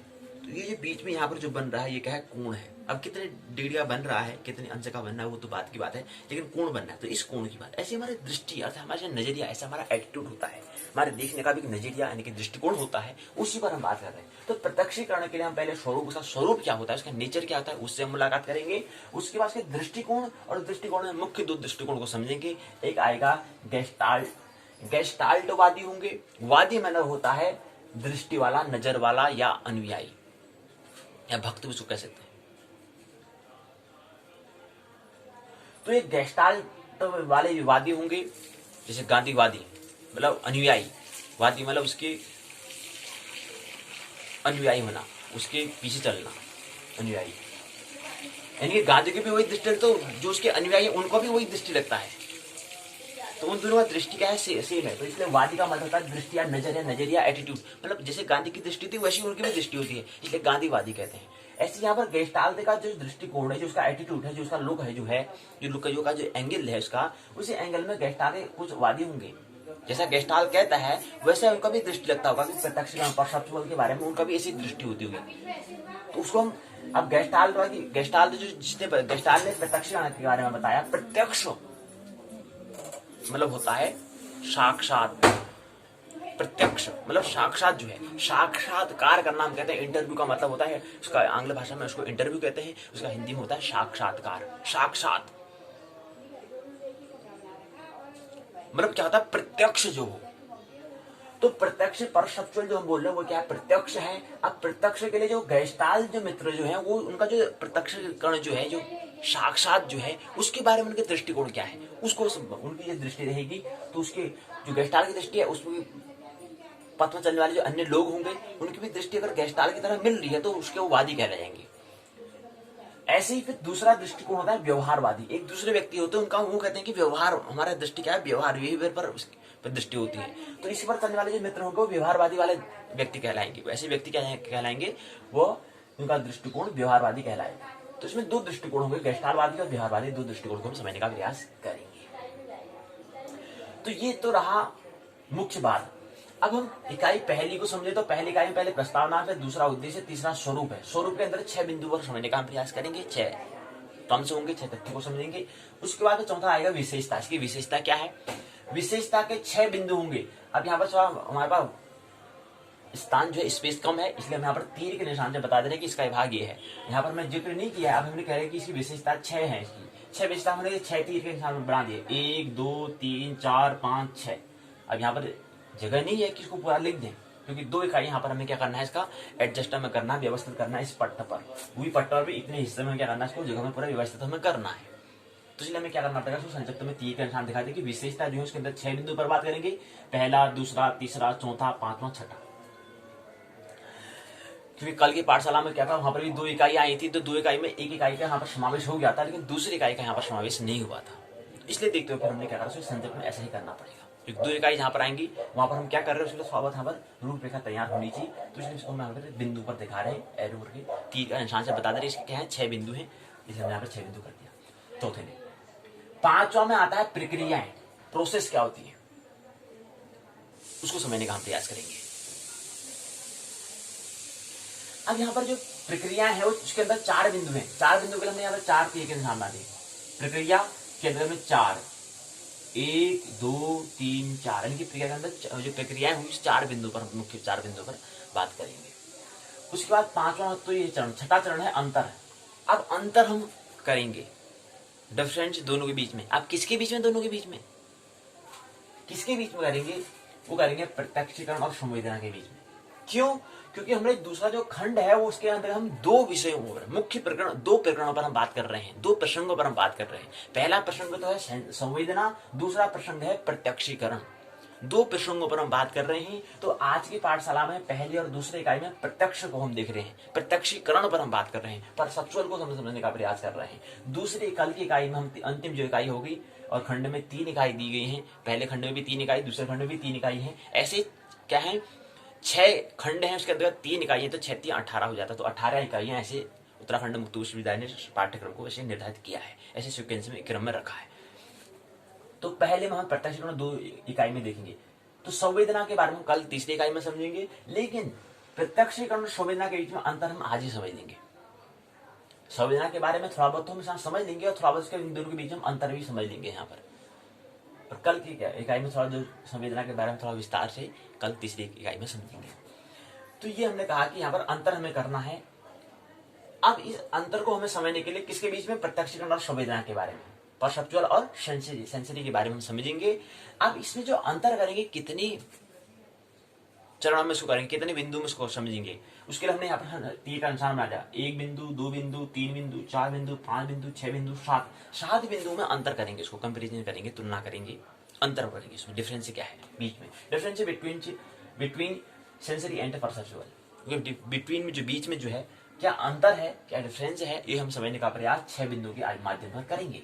उसका 7वां चरण आएगा प्रत्यक्षीकरण का गैस्टाल्टवादी दृष्टिकोण। हमने कहा कि प्रत्यक्षीकरण अर्थात परसेप्चुअल के बारे में विस्तार से आज हम बात करेंगे पहले और दूसरी इकाई में। तो यहाँ पर हमने कहा कि 2 भाग होते हैं, गैस्टाल्टवादी और व्यवहारवादी। इनकी पहला तो स्वरूप हो गया, नेचर तो हमने समझ लिया है, नेचर को समझ लिया है, यहाँ पर ही समझ लिया है। अब इसका दृष्टिकोण को 2 दृष्टिकोण रह जाते हैं, उसको हम समझने का प्रयास यहाँ पर 7वें बिंदु पर करेंगे। वहां पर प्रत्यक्षीकरण के लिए हमारे पास परसेप्चुअल है, प्रत्यक्षीकरण जो है वहां पर गैस्टाल्टवादी जो है, गैस्टाल्ट का जो दृष्टिकोण है, उसके फिर आगे आने वाले जो व्यक्ति हैं, उसके जो पथ पर चलने वाले जो है अनुयायी जो है, अनुगामी जो है, उनका जो चलने वाले जो लोग हैं उसमें वादी कहलाएगा। तो गैस्टाल्ट ने जो बताया, उसके पथ पर चलने वाले जो वादी जो लोग हैं, उसके दृष्टिकोण, उनका आगे दृष्टिकोण क्या है वो समझने का प्रयास हम यहाँ पर 4वें बिंदु में करें, 7वें चरण में करेंगे। और 7वें चरण के अंतर्गत जो गैस्टाल्ट का दृष्टिकोण है, वो दृष्टिकोण कितने इसके बिंदु होंगे, कितने इसके चरण होंगे, कह सकते हैं, या कितने बिंदु हैं? तो पहला बिंदु, दूसरा बिंदु, तीसरा, चौथा, 5वां, 6ठा, 6 बिंदु उसके हैं। उस दृष्टिकोण को समझने के लिए 6 बिंदु पर उसको हम समझेंगे। उसके बाद यहाँ पर आता है कि जो पहला, दूसरा, तीसरा, चौथा जो दृष्टिकोण है, उसके अंतर्गत यहाँ पर 1 2 3 4 5 6 7 उसके अंदर फिर क्या है? चरण है, पाद है। उसके अंदर फिर क्या है? उसके अंदर और बिंदु है। चौथा वाला जो है, पहला, दूसरा, तीसरा, चौथा जो बिंदु, इसके अंदर फिर यहाँ पर क्या है? 2 2 4 2 6 7 बिंदुओं पर आप समझेंगे। चौथे जो दृष्टिकोण, जो चौथा जो उसका चरण होगा, उसके अंदर फिर हम क्या करेंगे? 7 चरण पर उसको फिर पुनः समझेंगे। और उसका जो 5वां है, 5वें के पहला, दूसरा, तीसरा, चौथा, 4 बिंदु पर उसको हम समझने का प्रयास करेंगे। जो गैस्टाल्टवादी का दृष्टिकोण जो चौथा दृष्टिकोण है, उसके अंदर 7, जो 5वां जो चरण है, 5वां जो पाद है, उसके अंदर यहाँ पर 4 बिंदु पर पुनः उसको समझेंगे और विस्तार से। उसके बाद 7वां चरण जो है, इकाई पहले का, वो पूर्ण हो जाएगा। 8वां रहेगा प्रत्यक्ष। जो प्रत्यक्षण है, उसका व्यवहारवादी का दृष्टिकोण क्या है, उसको समझने का प्रयास, पहले परिचय होंगे, इंट्रोडक्शन होगा, उसके बाद हम इसका फिर मूल्यांकन हम करेंगे। ये 8वां चरण में रहेगा, इकाई पहले के 8वां चरण। 9वां चरण में तुलना हम करेंगे। किसकी तुलना करेंगे? तुलना हम करेंगे गैस्टाल्टवादी और व्यवहारवादी के बीच में क्या तुलना है, कंपेरिजन करेंगे, तुलना करेंगे, वो हम समझने का प्रयास यहाँ पर करेंगे 9वें चरण में। तो यहीं पर क्या है, पहली इकाई पूर्ण हो जाएगी। द्वितीय इकाई में तत्सम प्रवेश करेंगे। दूसरी इकाई में यहाँ पर प्रत्यक्षात्मक संगठन को हम समझेंगे। जो प्रत्यक्षात्मक है, उसके अंदर 2 बातें समझेंगे। पहला संगठन, पहले ऑर्गेनाइजेशन को समझेंगे। दूसरा निर्धारक को, डिटरमिनेंट को हम समझने का प्रयास यहाँ पर करेंगे। इसके अंदर भी पहली इकाई, पहला चरण प्रस्तावना, दूसरा चरण उद्देश्य, तीसरा चरण है परिचय और नियम। प्रत्यक्षात्मक से परिचय होंगे, उसमें कुछ नियम होंगे। इसके अंतर्गत यहाँ पर 2 नियम, परिधि और केंद्रीय नियम होंगे। यहाँ पर हमने लिख कर दिखा दिया, क्योंकि यहाँ पर जगह बची है, स्पेस हमारे पास है, जगह है तो उसने लिख दिया, और यहाँ पर जगह नहीं है तो इसलिए लिखेंगे नहीं यहाँ पर। तो इसके तीसरे चरण में हम क्या होंगे, परिचय होंगे और उसके कुछ नियम होंगे प्रत्यक्षात्मक का, परसेप्चुअल का। इसके बाद चौथे चरण में प्रत्यक्षीकरण के निर्धारक के डिटरमिनेंट से उसको समझने का प्रयास करेंगे। इसके अंदर पहला, दूसरा, तीसरा, चौथा, पांचवा, छठा, सातवां, 8 उसके चरण होंगे। 8 चरण के अंदर फिर पुनः जो पहला, दूसरा, तीसरा, चौथा, पांचवा है, 5 के पुनः 4 भाग हो जाएंगे, 1, 2, 3, 4। और उसके अंतर्गत भी जो पहला, दूसरा जो है उसके भी क्या हो जाएंगे, पुनः 3 भाग हो जाएंगे। उसके बाद जो पहला, दूसरा, तीसरा तो एक ही चरण में समझेंगे, तो पहला, दूसरे के 3 भाग हो जाएंगे। उसके बाद चौथे के पुनः 2, 2, 4, 2, 6 भागों पर उसको समझने का हम प्रयास करेंगे। 6 चरणों पर पुनः ये चौथे चरणों को, जिसका डिटरमिनेंट निर्धारक है 2, 2, 4, 5वें का जो हम 4 कह रहे हैं, 4 का भी जो दूसरे के भी 3 है, उसके बाद चौथे के भी क्या है, 6 है। उसको हम समझने, इस बिंदु पर 6 बिंदु पर समझने का प्रयास करेंगे। दूसरी बात फिर हमने कहा कि पहला, दूसरा, तीसरा, चौथा, पांचवा, छठा है, छठे के भी 2 भाग है, उसको समझने का हम प्रयास करेंगे। तो 7वां और 8वां तो संचित में समझने की जरूरत से कोई प्रशाखा नहीं है, तो ये हम लेने का प्रयास करेंगे। बाकी हमने बता दिया कि एक माइंड जो मन है उसके क्या होते हैं, 10 हिस्से होते हैं। एक मन जो है, जो चेतन मन होता है, केवल 1/10 चेतन मन होता है, शेष 9/10 हमारा अचेतन अनकॉन्शियस माइंड होता है। एक भाग हमारा क्या है, कॉन्शियस माइंड है, शेष 9 भाग हमारा अनकॉन्शियस माइंड है। तो कोई भी बात अगर हमें करनी है, संकल्प अगर विल पावर अगर बढ़ानी है, तो अपनी बात को हमें अचेतन के 9 भागों पर, 9 हिस्से जो है अचेतन के, वहां तक बात को हमें पहुंचानी होती है, वहां तक मैसेज हमें देना होता है, तब जाके वो भी काम में, कोई भी हमें काम करना है उसमें सफलता सक्सेस हो सकते हैं। ये बात हमें समझिए। तो यही पर मैं समझने का प्रयास किया। आइए आप पुस्तक के माध्यम से समझें। इसमें दिया है प्रस्तावना, उद्देश्य, प्रत्यक्षण का स्वरूप है, प्रत्यक्षण की विशेषताएं, प्रत्यक्षीकरण में सन्निहित प्रक्रियाएं, प्रत्यक्षण और संविदा में अंतर, प्रत्यक्षीकरण का गेस्टालवादी का जो दृष्टिकोण है उसको समझने का प्रयास, प्रत्यक्षीकरण का व्यवहारवादी का दृष्टिकोण, उसका फिर मूल्यांकन भी, गेस्टालवादी और व्यवहारवादी दृष्टिकोण में तुलना, कंपेरिजन करेंगे। सारांश, शब्दावली, स्वमूल्यांकन के प्रश्न होंगे, संदर्भ की अंतसूची होगी, निबंध का प्रश्न होगा। प्रस्तावना दी हुई है, उद्देश्य दिए हुए हैं, प्रत्यक्षीकरण का स्वरूप यहाँ बताया है। प्रत्यक्षीकरण जो है, प्रत्यक्ष जो है क्या एक जटिल मानसिक प्रक्रिया होती है, जिसके द्वारा व्यक्ति अपनी विभिन्न ज्ञानेंद्रियों द्वारा वातावरण में उपस्थित वस्तुओं तथा घटनाओं का ज्ञान प्राप्त करता है। यह ज्ञान तात्कालिक होता है, यानी प्रत्यक्षीकरण के द्वारा उन व्यक्तियों, वस्तुओं, परिस्थितियों का ज्ञान प्राप्त होता है जो अभी अर्थात वर्तमान में हमारे समक्ष उपस्थित होती हैं। इसलिए इसे उपस्थितिकारी प्रक्रिया भी कहते हैं। तो इसलिए दूसरा नाम प्रत्यक्षीकरण मतलब क्या होता है, जो हमारे पास उपस्थित रहे, ऐसी प्रक्रिया जो हमारे पास सामने हमारे नजर में आ रही हो, जो उपस्थित हो, उसको हम प्रत्यक्षीकरण कहते हैं। साक्षात जो हो, मतलब जो हमारे, हम जो कह रहे हैं वो हमारे पास सामने हो। जैसे हम कह रहे हैं कि ये रहा पेंसिल, तो ये सामने है। अब अगर कह रहे हैं पेंसिल है, तो सामने नहीं है, वो प्रत्यक्ष नहीं कहलाएगा। प्रत्यक्ष मतलब साक्षात जो हमें दिखाई दे, जो हमें दिखे, जो प्रकट हो, उसकी बात करते हैं। प्रत्यक्ष मतलब जो प्रकट हो, प्रत्यक्षीकरण। प्रत्यक्षीकरण नाम से जानते हैं। पूरी प्रक्रिया को अवगमनात्मक प्रक्रिया हम कहते हैं। प्रत्यक्षीकरण संवेदना के बाद मानसिक प्रक्रिया। प्रत्यक्षीकरण जो है हम कर रहे हैं, परसेप्शन जो हम कर रहे हैं, वो संवेदना, सेंसरी जो है के बाद मानसिक प्रक्रिया है। अब जो प्रत्यक्षीकरण जो प्रत्यक्ष में होता है, कब होता है, संवेदना के बाद होता है। कहने का मतलब है कि जैसे हमने कहा सेंसिटिव, मतलब कहा कि हमने धूप लिया या धूप लिया हमने।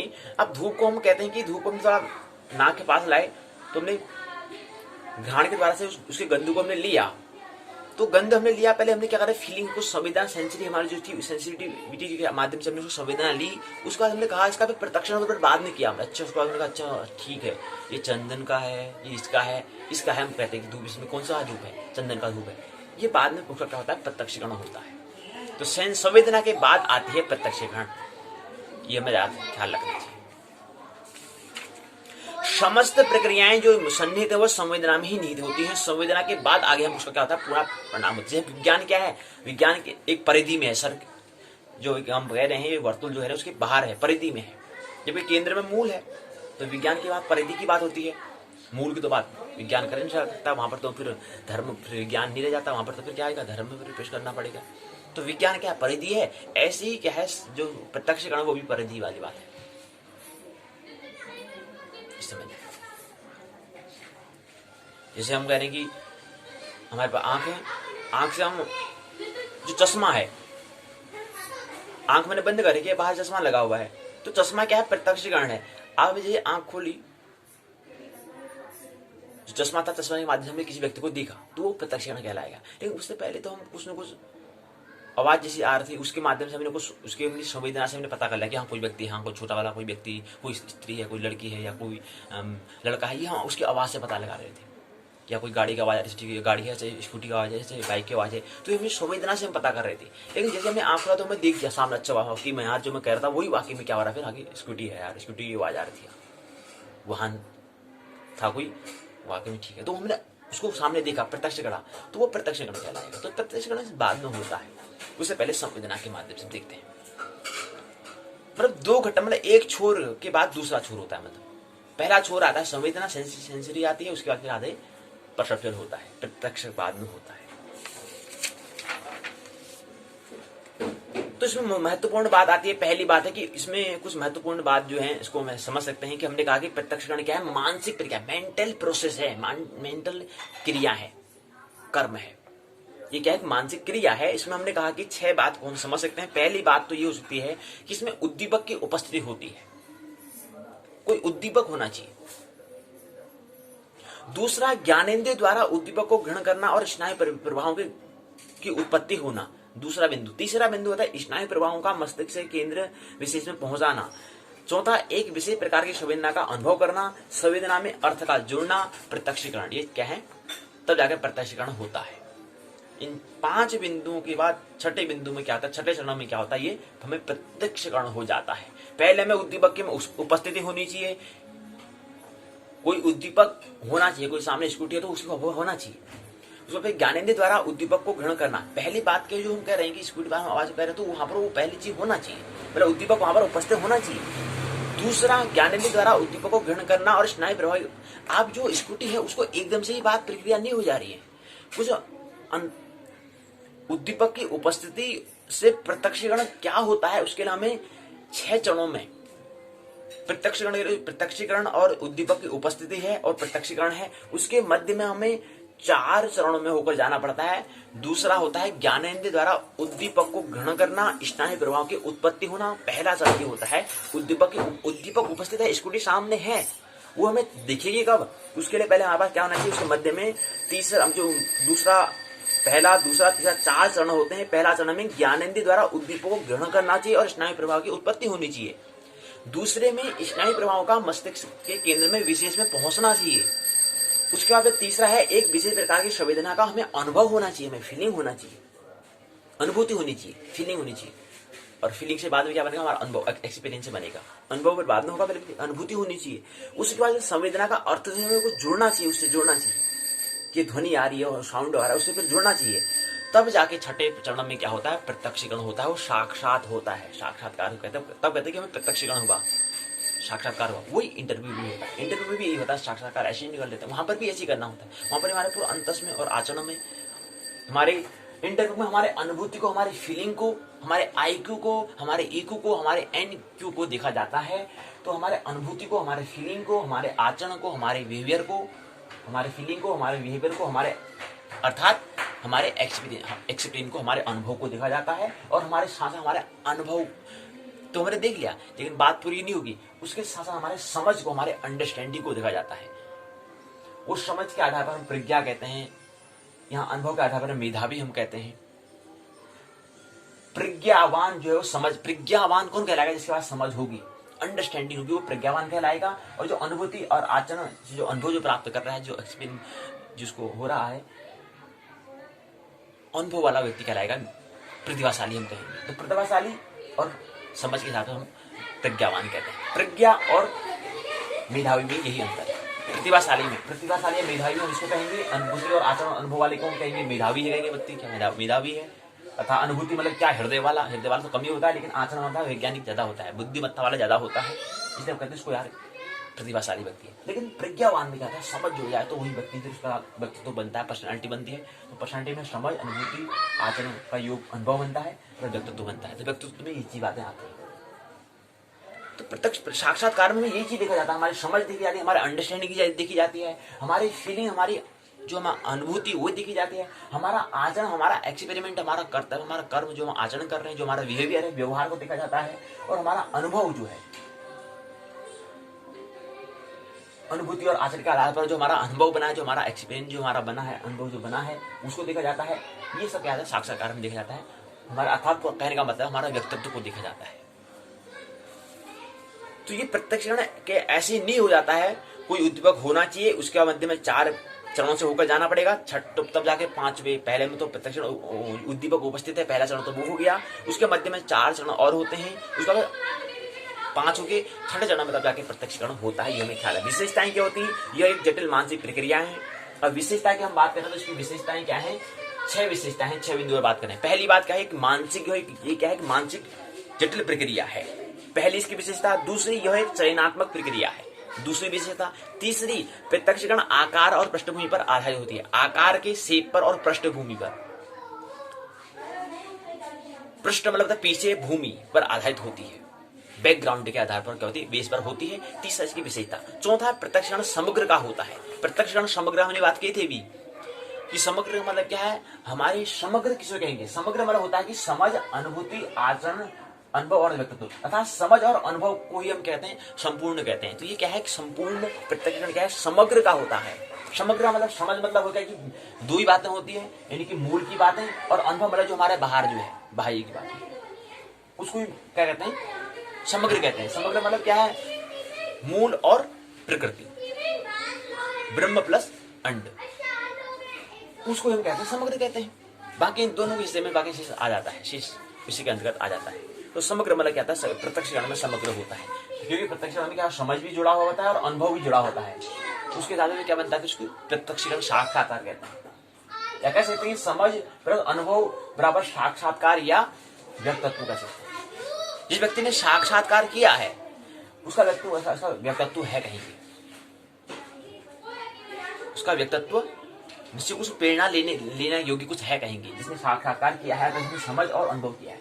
प्रत्येक व्यक्ति से, लेकिन जो श्रेष्ठ व्यक्ति है, प्रत्येक व्यक्ति का व्यक्तित्व, पर्सनालिटी तो होती है, लेकिन किस व्यक्ति से हमें प्रेरणा लेने की हमें आवश्यकता होती है, वो व्यक्ति के कुछ बिरले होते हैं, कमी होते हैं, जिससे हम जिस व्यक्ति से प्रेरणा लेते हैं। होने में तो प्रत्येक व्यक्ति का व्यक्तित्व होता है, पर्सनालिटी होती है, लेकिन किस व्यक्ति से हमें प्रेरणा मिलती है, वहां से कुछ लेने की हमें आवश्यकता, हाँ कुछ लेना चाहिए हमें, वो किस व्यक्ति से होती है, कृष्ण से व्यक्ति की, बुद्ध, महावीर, इनके पथ में चलने के लिए हमें क्या होती है, आवश्यकता होती है। इनका व्यक्तित्व ही ऐसा है, इनके जीवन में इतना आनंद महोत्सव है, तो हमको भी होता है कि यार हम भी इनके बारे में प्रेरणा लें। तो उनका व्यक्तित्व जो है, उनका व्यक्तित्व क्या है, अन्य व्यक्ति का भी व्यक्तित्व है, उनकी अपेक्षा में क्या है, श्रेष्ठ है, इसलिए उसमें क्या लेना है। तो श्रेष्ठ व्यक्ति वहां गीता में भी कहते हैं, श्रेष्ठ व्यक्ति का आचरण करते हैं, उसी के अनुसार अन्य लोग भी क्या करते हैं, उसका अनुसरण करते हैं, अनुसरण चलने वाले होते हैं। तो वही है, व्यक्तित्व सभी का होता है, लेकिन जिसका श्रेष्ठ होगा उसके सभी क्या होंगे, सभी लोग उसमें चलना चाहेंगे। कृष्ण के पथ पर चलना चाहेंगे, बुद्ध के पथ पर चलना चाहेंगे, महावीर के पथ पर चलना चाहेंगे, जीसस के पथ पर चलना चाहेंगे, मोहब्बत के पथ पर चलना चाहेंगे, नानक के पथ पर चलना चाहेंगे, मीरा के पथ पर चलना चाहेंगे, राम के पथ पर चलना चाहेंगे, जीसस के पथ पर चलना चाहेंगे। तो वो पथ पर क्यों चलना, क्योंकि उनका व्यक्तित्व क्या है, श्रेष्ठ है। तो समग्र होता है। 5 है, प्रत्यक्षीकरण का एक आत्मगत प्रक्रिया होती है। आत्म मन होता है, आत्मा मन होता है स्व का, आत्म मन होता है कि जो हमारा मूल है उसकी गत होता है। तो प्रत्यक्षीकरण एक क्या है, आत्मगत प्रक्रिया है। प्रत्यक्षीकरण साक्षात्कार कब होगा, जब समझ होगी, जब अनुभूति और आचरण का योग अनुभव होगा, तब जाके साक्षात्कार होता है। अगर साक्षात्कार सोचते कि हम अनुभूति और आचरण से साक्षात्कार हो जाए, अर्थात अनुभव से साक्षात्कार हो जाए, तो ये प्रत्यक्षीकरण नहीं कहलाएगा, वो साक्षात्कार नहीं कहलाएगा, इंटरव्यू में नहीं कहलाएगा। इंटरव्यू कौन सा कहलाएगा, साक्षात क्यों कहलाएगा, जिसमें हमारा समझ भी हो।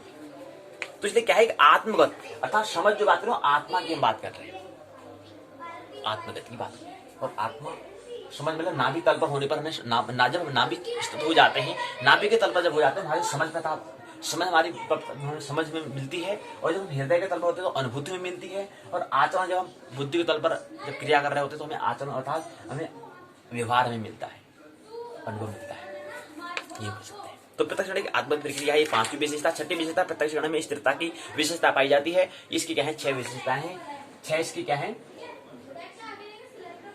विशेषताएं। आइए प्रक्रिया 4 बिंदु समझते हैं। प्रक्रिया क्या होती है। पहला होता है ग्राहक प्रक्रिया, दूसरा प्रतीकात्मक प्रक्रिया, तीसरा भावात्मक प्रक्रिया, चौथा एकीकरण। ये 4 प्रक्रिया है। इस प्रक्रिया को क्या है विस्तार से बात नहीं करेंगे, लेकिन 4 प्रक्रिया होती है। कौन सी मैंने कहा, पहली ग्राहक प्रक्रिया होती है, दूसरा प्रतीकात्मक प्रक्रिया होती है, तीसरा भावात्मक प्रक्रिया होती है, चौथा एकीकरण प्रक्रिया होती है। विस्तार से चर्चा नहीं करेंगे। अब ग्राहक प्रक्रिया क्या होती है, क्या होता है ग्राहक प्रोसेस क्या होता है, प्रक्रिया क्या होती है, इस पर बात नहीं करेंगे क्योंकि समझना नहीं है। तो ये 4 प्रक्रिया होती है, जितना हम समझ लेते हैं अभी के लिए फिलहाल। तो उसके बाद ये क्या है, 4 बिंदु हमने समझ लिए। इसके बाद है अंतर, प्रत्यक्ष और संवेदना के बारे में, परसेप्चुअल और सेंसिटी जो है उसके बारे में। आइए तुलना को समझ लेते हैं, अंतर को समझ लेते हैं, उसके डिफरेंस को समझ लेते हैं, अंतर को समझ लेते हैं। अंतर में क्या होता है, पहला अंतर तो ये होता है कि संवेदना में हमें किसी उत्तेजना का आभास मात्र होता है। संवेदना में सेंसरी जब होता है, संवेदना जो होती है उसमें क्या होता है, हमें किसी उत्तेजना का हमें आभास मात्र होता है। ये संवेदना को सरल, ये क्या है, संवेदना क्या है, एक सरलतम मानसिक क्या है प्रक्रिया है। तो हम कह सकते हैं कि जो संवेदना है क्या है, सरल मानसिक प्रक्रिया है। संवेदना ज्ञानेंद्रिय में उत्पन्न तंत्रिका आवेग मस्तिष्क के संवेदी क्षेत्र में पहुंचाता है, वहां होने वाले मानसिक प्रक्रिया को हम संवेदना कहते हैं। अब संवेदना है क्या, संवेदना में क्या होता है, ज्ञानेंद्रिय है में उत्पन्न जो तंत्रिका का आवेग जो है वो मस्तिष्क के संवेदी क्षेत्र में पहुंचता है, वहां से होने वाली जो पहली मानसिक क्रिया जो होती है, उस मानसिक क्रिया को हम संवेदना कहते हैं। तो संवेदना क्या है, एक मानसिक मेंटल प्रोसेस है, मेंटल एक एक्शन है, ये हमें ख्याल रखना है। लेकिन प्रत्यक्षण में क्या होता है, एक जटिल मानसिक प्रक्रिया है। ये तो हमने कहा एक सरलतम मानसिक, एक इजी मेंटल प्रक्रिया प्रोसेस है। ये हमने कहा कि जो संवेदना जो है क्या है, सरलतम क्या है, इजी मेंटल प्रोसेस है, जबकि प्रत्यक्षीकरण क्या है, जटिल डिफिकल्ट मेंटल प्रोसेस है। ये हमें ख्याल रखना चाहिए। तो पहला अंतर तो ये कहलाता है। दूसरा अंतर कहते हैं कि संवेदना की क्रियाओं की उत्पत्ति किसी उत्तेजना द्वारा होती है। तो जो संवेदना की क्रिया होगी वो किसी की उत्तेजना द्वारा क्या होती है, उत्पन्न होती है। किसी क्रियाओं की उत्पत्ति जो है, संवेदना की क्रिया की उत्पत्ति किसी उत्तेजना से होती है। कोई उत्तेजन होना चाहिए, कोई उत्तेजना देने वाला, कोई हमारे पास ऐसा उद्दीपक होना चाहिए जिससे उत्तेजना प्राप्त हो। तो उत्तेजना से क्या होती है, ये प्रक्रिया होती है। किसी क्रियाओं की उत्पत्ति जो होती है, कोई क्रिया का जन्म कब होता है, सृजन कब होता है, किसी उत्तेजना का होना से होता है संवेदना। जबकि तो कह सकते हैं कि संवेदना के गुण जो है चेतना का होना होता है।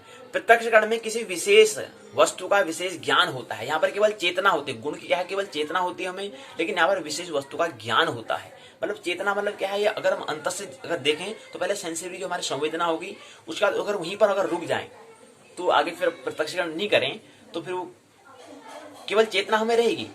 अब कहने का मतलब बुद्ध को ज्ञान हुआ, वो ज्ञान होने का उसको अगर व्यक्त नहीं करते हैं और बात को नहीं बताते हैं तो वो क्या कहलाएगी, संवेदना कहलाएगी। लेकिन उसी ज्ञान को अगर वो बांटते हैं, किसी को शेयर करते हैं, जो अनुभव किया किसी को बांटते हैं, तो वो प्रत्यक्षीकरण कहलाएगा। वो कह रहे कि मैंने जो अनुभव किया मैं आपको बता रहा हूँ ना, देखो मैं हंस रहा हूँ भाई, मैं खेल रहा हूँ, मैं इतना दौड़ रहा हूँ, फिर मेरे कुछ दुख नहीं हो रहा है। तो प्रत्यक्षीकरण हम उसको देख रहे हैं, हाँ वाकई में प्रत्यक्षीकरण है इसमें। यार व्यक्ति जो गया हंस रहा है, मेरा खेल रहा है, कूद रहा है, इतना कर रहा है, इतना फिर भी कोई दुख कुछ नहीं हो रहा है। तो उसमें कह रहा था प्रत्यक्षीकरण हमें समझ में आ रहा है। लेकिन अगर वो संवेदना जो उन्हें अनुभव, जो 6-7 साल में जो बोधि वृक्ष में बैठा, जो उन्हें अनुभव किया, बोधि वृक्ष में बैठने में जो उनको अनुभव मिला, तो उसको अगर साझा नहीं करते तो संवेदना की स्थिति में कहलाएंगे, तो मध्य स्थिति। लेकिन उसको जैसे को बांटना शुरू करते हैं तो बाद में वही बात में प्रत्यक्षीकरण हो जाता है कि यार बुद्ध ने वाकई बुद्धत्व को प्राप्त किया, वो प्रत्यक्षीकरण कहलाएगी, वो दूसरी स्थिति की प्रत्यक्षीकरण कहलाती है। तो इन दोनों में यही अंतर है। और भी अंतर होता है। तीसरा है कि संवेदना की क्रियाएं जो केवल बाह्य उत्तेजनाओं पर निर्भर करती है। संवेदना जो है बाह्य उत्तेजनाओं पर निर्भर करता है, ये हमें ख्याल रखना है। लेकिन प्रत्यक्षीकरण में क्या होता है, बाह्य उत्तेजना और आंतरिक दोनों प्रक्रियाओं पर निर्भर करता है। संवेदना जो है बाह्य उत्तेजना पर निर्भर करेगा, निर्भर करेगा। लेकिन प्रत्यक्षीकरण क्या है, वो बाह्य उत्तेजना और आंतरिक जो इनर मेंटल प्रोसेस है, उन दोनों पर क्या करता है, दोनों की प्रधानता वहां पर रहती है, ये अंतर रहना चाहिए। संवेदना मस्तिष्क के विश्लेषण करने से उत्पन्न होती है और इसके विपरीत प्रत्यक्षीकरण जो है वो क्रियाओं का संबंध हमारे वास्तविक अनुभव से होता है। वास्तविक अनुभव मतलब क्या कह तो रहे हैं, वास्तविक अनुभव कहलाएगा ना कि बुद्ध को ज्ञान प्राप्त मिला है तो वाकई में उसको आप बांट रहे हैं, शेयर कर रहे हैं, साझा कर रहे हैं, तो इसका मतलब कहेंगे वाकई में बुद्धत्व को प्राप्त हुआ, हम कहेंगे। क्योंकि उसका क्या कहते हैं, हम प्रत्यक्षीकरण हम कर पा रहे हैं ना, देख पा रहे हैं, साक्षात्कार देख पा रहे हैं, साक्षात देख पा रहे हैं कि वाकई में हुआ है। तो यहीं पर क्या है, ये संविधान में और भी इसमें अंतर बताए हैं, लेकिन मुख्य अंतर हम समझ गए हैं तो विस्तार से बात नहीं करेंगे।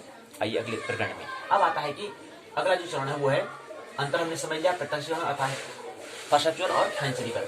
अब छठा चरण था, सातवां चरण है प्रत्यक्षीकरण का गैस्टालवादी दृष्टिकोण। अब प्रत्यक्षीकरण पर जो गैस्टाल जो है उनका जो दृष्टिकोण है, जो उनका एटीट्यूड है, जो उनका लुक है, एंगल है, उसको समझते हैं। आइए अब गेस्टाल्ट जो मित्र का नाम है, लेकिन गेस्टाल के चलने वाले जो अनुयायी होंगे वो गेस्टालवादी कहलाएंगे। तो गेस्टाल का जन्म हुआ था 1912 में हुआ था, ये हमें ख्याल रखना है।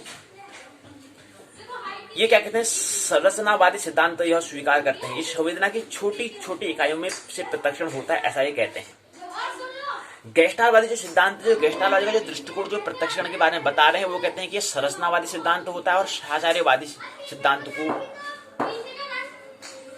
करते हैं, ये विरोध करते हैं। इस संरचनावादी सिद्धांत और साचार्यवादी दोनों सिद्धांतों का क्या करते हैं, घोर विरोध करते हैं। गेस्टाल्ट मित्र जो गेस्टाल्ट हैं, गेस्टाल्ट जो है वो इन दोनों का विरोध करते हैं। संरचनावादी सिद्धांत यह स्वीकार करते हैं कि संवेदना की छोटी छोटी इकाइयों से प्रत्यक्षण होता है, और साहचर्यवादी कहता है कि जो सिद्धांत है वो कहता है कि प्रत्यक्षण में पूर्व अनुभूति के महत्व को स्वीकार करा जाता है। जबकि जो गेस्टाल मित्र हैं, जो गेस्टाल बताते हैं, वो कहते हैं दोनों के क्या है, विरोध में होते हैं। तो गेस्टाल तो बताते हैं, तब जाके गेस्टाल अपना सिद्धांत प्रतिपादन करते हैं। तो संरचनावादी जो मित्र वुंट जो वुंट जो है वो संरचना के बारे में बताते हैं, उसके विरोध में चलते हैं, वो उसकी विपरीत बात करते हैं। तो गेस्टाल्ट क्या कहते हैं, गेस्टाल्ट क्या है, संरचनावादी सिद्धांत और साहचर्यवादी दोनों के सिद्धांत के घोर विरोध में हैं। तो उन्हें अपना दृष्टिकोण बताते हैं। पहला बताते हैं दृष्टि क्षेत्र को। अब जो दृष्टिकोण है, गेस्टाल वाले दृष्टिकोण को समझने के लिए हमें क्या करना पड़ेगा, उसके लिए हमें 1 2 3 4 5 6 दृष्टिकोण को समझना पड़ेगा। पहले आएगा दृष्टि क्षेत्र आता है, दूसरा समरूपता का नियम बताते हैं, तीसरा क्षेत्र शक्तियां। मतलब गेस्टालवादी जो प्रत्यक्षीकरण परसेप्चुअल को बताने के लिए वो क्या करते हैं, 1 2 3 4 5 6 बिंदुओं पर वो समझाते हैं। पहला बिंदु आता है दृष्टि क्षेत्र, दूसरा बिंदु आता है समरूपता का नियम, तीसरा आता है क्षेत्र शक्तियां, चौथा आता है संगठन के परिधीय नियम। अब चौथा जो बता रहे हैं उसके अंदर जो बता रहे हैं कि चौथा जो बिंदु है संगठन के परिधीय नियम, इसके अंतर्गत भी कुछ और बताते हैं, इसके अंदर भी उपशाखा बताते हैं, इसके अंदर भी कुछ और बिंदु बताते हैं। तो पहला बिंदु, दूसरा बिंदु, तीसरा बिंदु, चौथा बिंदु, पांचवा, छठा, 7 बिंदु बताते हैं। 7 बिंदु कौन सा, पहला बिंदु है समानता का नियम, दूसरा समीपता का नियम, तीसरा निरंतरता का नियम, चौथा सुडौलपन अर्थात उत्तम आकृति का, चौथा, पांचवा बिंदु है सामान्य दिशा का नियम, छठा है तत्वों के शामिल रहने का नियम, सातवां है पूर्णता का नियम, 8 ये क्या है, 7 चरण यहाँ पर दिए हुए। तो पहला जो गेस्टाल दृष्टिकोण है, इसने जो पहला, दूसरा, तीसरा, चौथा बिंदु, उसके अंदर 2 2 4 2 6 7 बिंदु पर उन्हें समझाया है, और चौथा बिंदु है जो है उस बिंदु को फिर पुनः 7 बिंदुओं पर समझाया है। तो ये बात हमें समझी। उसके बाद फिर क्या होता है, ये समझा। उसके बाद फिर पांचवा जो हमने कहा था कि चौथी बात, पांचवा छठा तो भी रह जाता है। अब पांचवा जो बिंदु जो बताते हैं उसके भी क्या करते हैं, 4 भाग करते हैं, पहला भाग, दूसरा भाग, तीसरा भाग, चौथा भाग। उसमें कहते हैं कि ये क्या है, जो पांचवा भाग है उस पांचवा भाग का नाम दिया है संगठन के केंद्रीय नियम बताए हैं। इसके अंदर 4 भाग बताए, पहला है मानस वृत्ति, मन की जो वृत्ति है, तैयारी है, उसको बताते हैं। दूसरा अर्थगर्भता का नियम बताते हैं, तीसरा पूर्व अनुभव बताते हैं, चौथा प्रेरणात्मक नियम बताते हैं। ये 4 यहाँ पर जो तीर का निशान दिया है, यहाँ पर मैंने लिखा नहीं है। तो ये 4 का तीर, पहला तीर में तो बताते हैं कि मानस वृत्ति, दूसरे में बताते हैं अर्थगर्भता, तीसरे में बताते हैं पूर्व अनुभव, चौथे में बताते हैं प्रेरणात्मक नियम, प्रेरणधन आत्मक नियम, प्रेरणा तक नियम को बताते हैं। ये चौथा बिंदु होता है। इसके बाद 8वां चरण में आइए प्रवेश करें। 8वें चरण में नहीं, अभी ये पांचवा बिंदु, छठा बिंदु में क्या है, छठा बिंदु जो हमें यहाँ पर लिखा है, इस तीर का मतलब क्या होता है, इस तीर का मतलब है कि इसका नाम है गेस्टालवाद दृष्टिकोण का मूल्यांकन। ये छठा बिंदु बताते हैं, उसका मूल्यांकन करते हैं यहाँ पर। ये छठा बिंदु यहाँ पर दिया गया। छठा बिंदु में पहला, दूसरा, तीसरा, चौथा, चौथे के यहाँ पर फिर 7 दिए हैं, जो पांचवें के फिर 4 दिए हैं, फिर छठे में क्या है, छठा का नाम है गेस्टाल्टवाद दृष्टिकोण का मूल्यांकन, इवैल्यूएशन करना। इसमें कुछ त्रुटियां बताते हैं, त्रुटियां होती हैं। पहले इसमें जो गेस्टाल्टवादी है उसमें कुछ त्रुटियां रह जाती हैं। गेस्टाल्टवादी की जो दृष्टिकोण है उसमें कुछ त्रुटियां रह जाती हैं, उसके बाद त्रुटियों को फिर आगे प्रत्यक्ष व्यवहारवादी दृष्टिकोण में समझेंगे। पहली त्रुटि ये होती है कि गेस्टाल्टवादी वैज्ञानिकों ने प्रत्यक्षात्मक संगठन में अर्थ, मनोभाव, प्रेरणा, पूर्व शिक्षण आदि प्रमुख कारणों के महत्व को स्वीकार नहीं किया है, यह हमें समझना है। दूसरा, इस सिद्धांत में शारीरिक प्रक्रियाओं का वर्णन यत्र तत्र किया गया है। तीसरा है, इस सिद्धांत के पक्ष में प्राप्त प्रदत्त अधिकतर दृष्टि क्षेत्र के से संबंधित उत्तेजनाओं के प्रत्यक्षण से लिए गए हैं। तो इसलिए ये 3 की क्या है, त्रुटियां हैं अर्थात लिमिटेशन है, इसमें कुछ गलतियां हैं, इसको सुधारने के लिए सुधारा गया। इसमें कुछ यहाँ पर जो गेस्टाल्टवादी है उस आलोचना जो करनी पड़ी, उनमें कुछ उनको आलोचना का शिकार होना पड़ा। इन 3 बिंदुओं पर हमने बात समझने का प्रयास किया। इसी के बाद अगला बिंदु आता है 8वां चरण है प्रत्यक्ष का व्यवहारवादी दृष्टिकोण को समझिए। इसका परिचय समझेंगे, मूल्यांकन करेंगे, इसका फिर दोनों व्यवहार पर तुलना करेंगे, कंपेरिजन करेंगे और वहीं पर इकाई पूर्ण हो जाएगी, पहली इकाई पूर्ण हो जाएगी। व्यवहारवादी दृष्टिकोण में क्या होता है, इसमें कहते हैं कि व्यवहारवादी दृष्टिकोण में कहते हैं कि प्रत्यक्षीकरण के संबंध में अपना एक अलग ही दृष्टिकोण होता है इनका। ये कहते हैं कि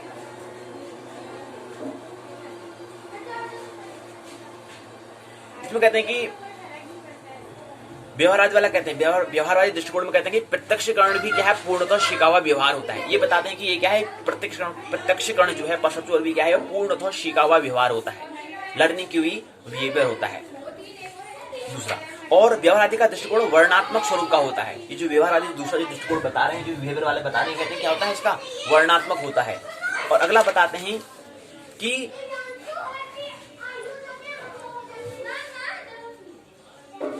व्यवहारवादी जो ये दृष्टिकोण है इसमें अनुबिंब को भी इन्हें मान रखा है, अनुबिंब होता है कहते हैं। और इन्हें ये बताया कि ये प्रक्रिया 2 तरह से होती है, स्थानिक और सामयिक प्रक्रिया होती है। इसमें 2 प्रक्रिया होती है, एक स्थानिक प्रक्रिया होती है, स्थानिक प्रक्रिया होती है, दूसरी सामयिक प्रक्रिया होती है। अब सामयिक प्रतिक्रिया क्या होता है और सामयिक प्रतिक्रिया क्या होती है, ये हमें यहाँ पर 2 बातें इसमें होती है, इतना समझते हैं कि इसमें क्या होता है। इसमें 2 प्रक्रिया होती है, स्थानिक प्रतिक्रिया और सामयिक प्रक्रिया होती है। उसके बाद अगला बिंदु में कहते हैं कि ये इसका जो प्रयोग है विभेद शिक्षण पर प्रकाश डालता है। ये विभेद शिक्षण पर क्या है, प्रकाश डालता है, न कि प्रत्यक्षीकरण पर। ये इनकी विशेषता होती है। ज्ञानवाही, गतिवाही, स्नायु संबंधित क्रियाओं के बीच में यानी मध्यवर्ती मानसिक क्रिया होती, ये बताते हैं व्यवहारवादी वाले। व्यवहारवादी वाला बताते हैं कि प्रत्यक्षीकरण के संबंध में व्यवहारवादी का विचार पर अधिक प्रकाश वो डालते हैं, अधिक विचारों पर अधिक प्रकाश डालते हैं। वो कहते हैं विचारों पर ज्यादा, व्यवहारवादी वाला जो है व्यक्ति वो कहते हैं विचारों पर अधिक प्रकाश डालते हैं, इसमें प्रत्यक्षीकरण में। अब इसका मूल्यांकन करते हैं। मूल्यांकन की कुछ बातें होती हैं। पहला क्या है, मूल्यांकन, इसका विश्लेषण करते हैं।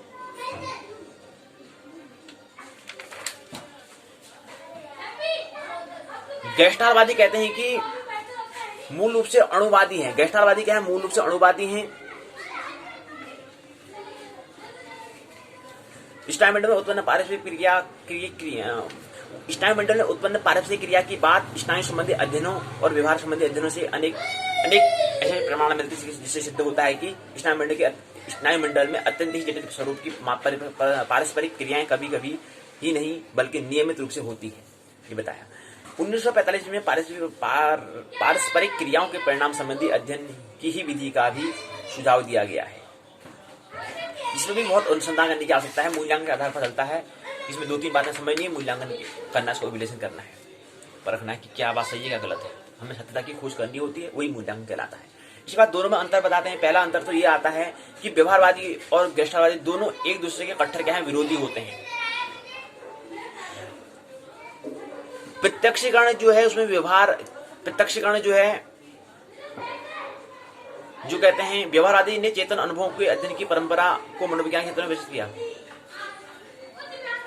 प्रत्यक्षीकरण को भी अन्य व्यवहार की तरह शिका हुआ व्यवहार मानते हैं। कौन? व्यवहारवादी वाले।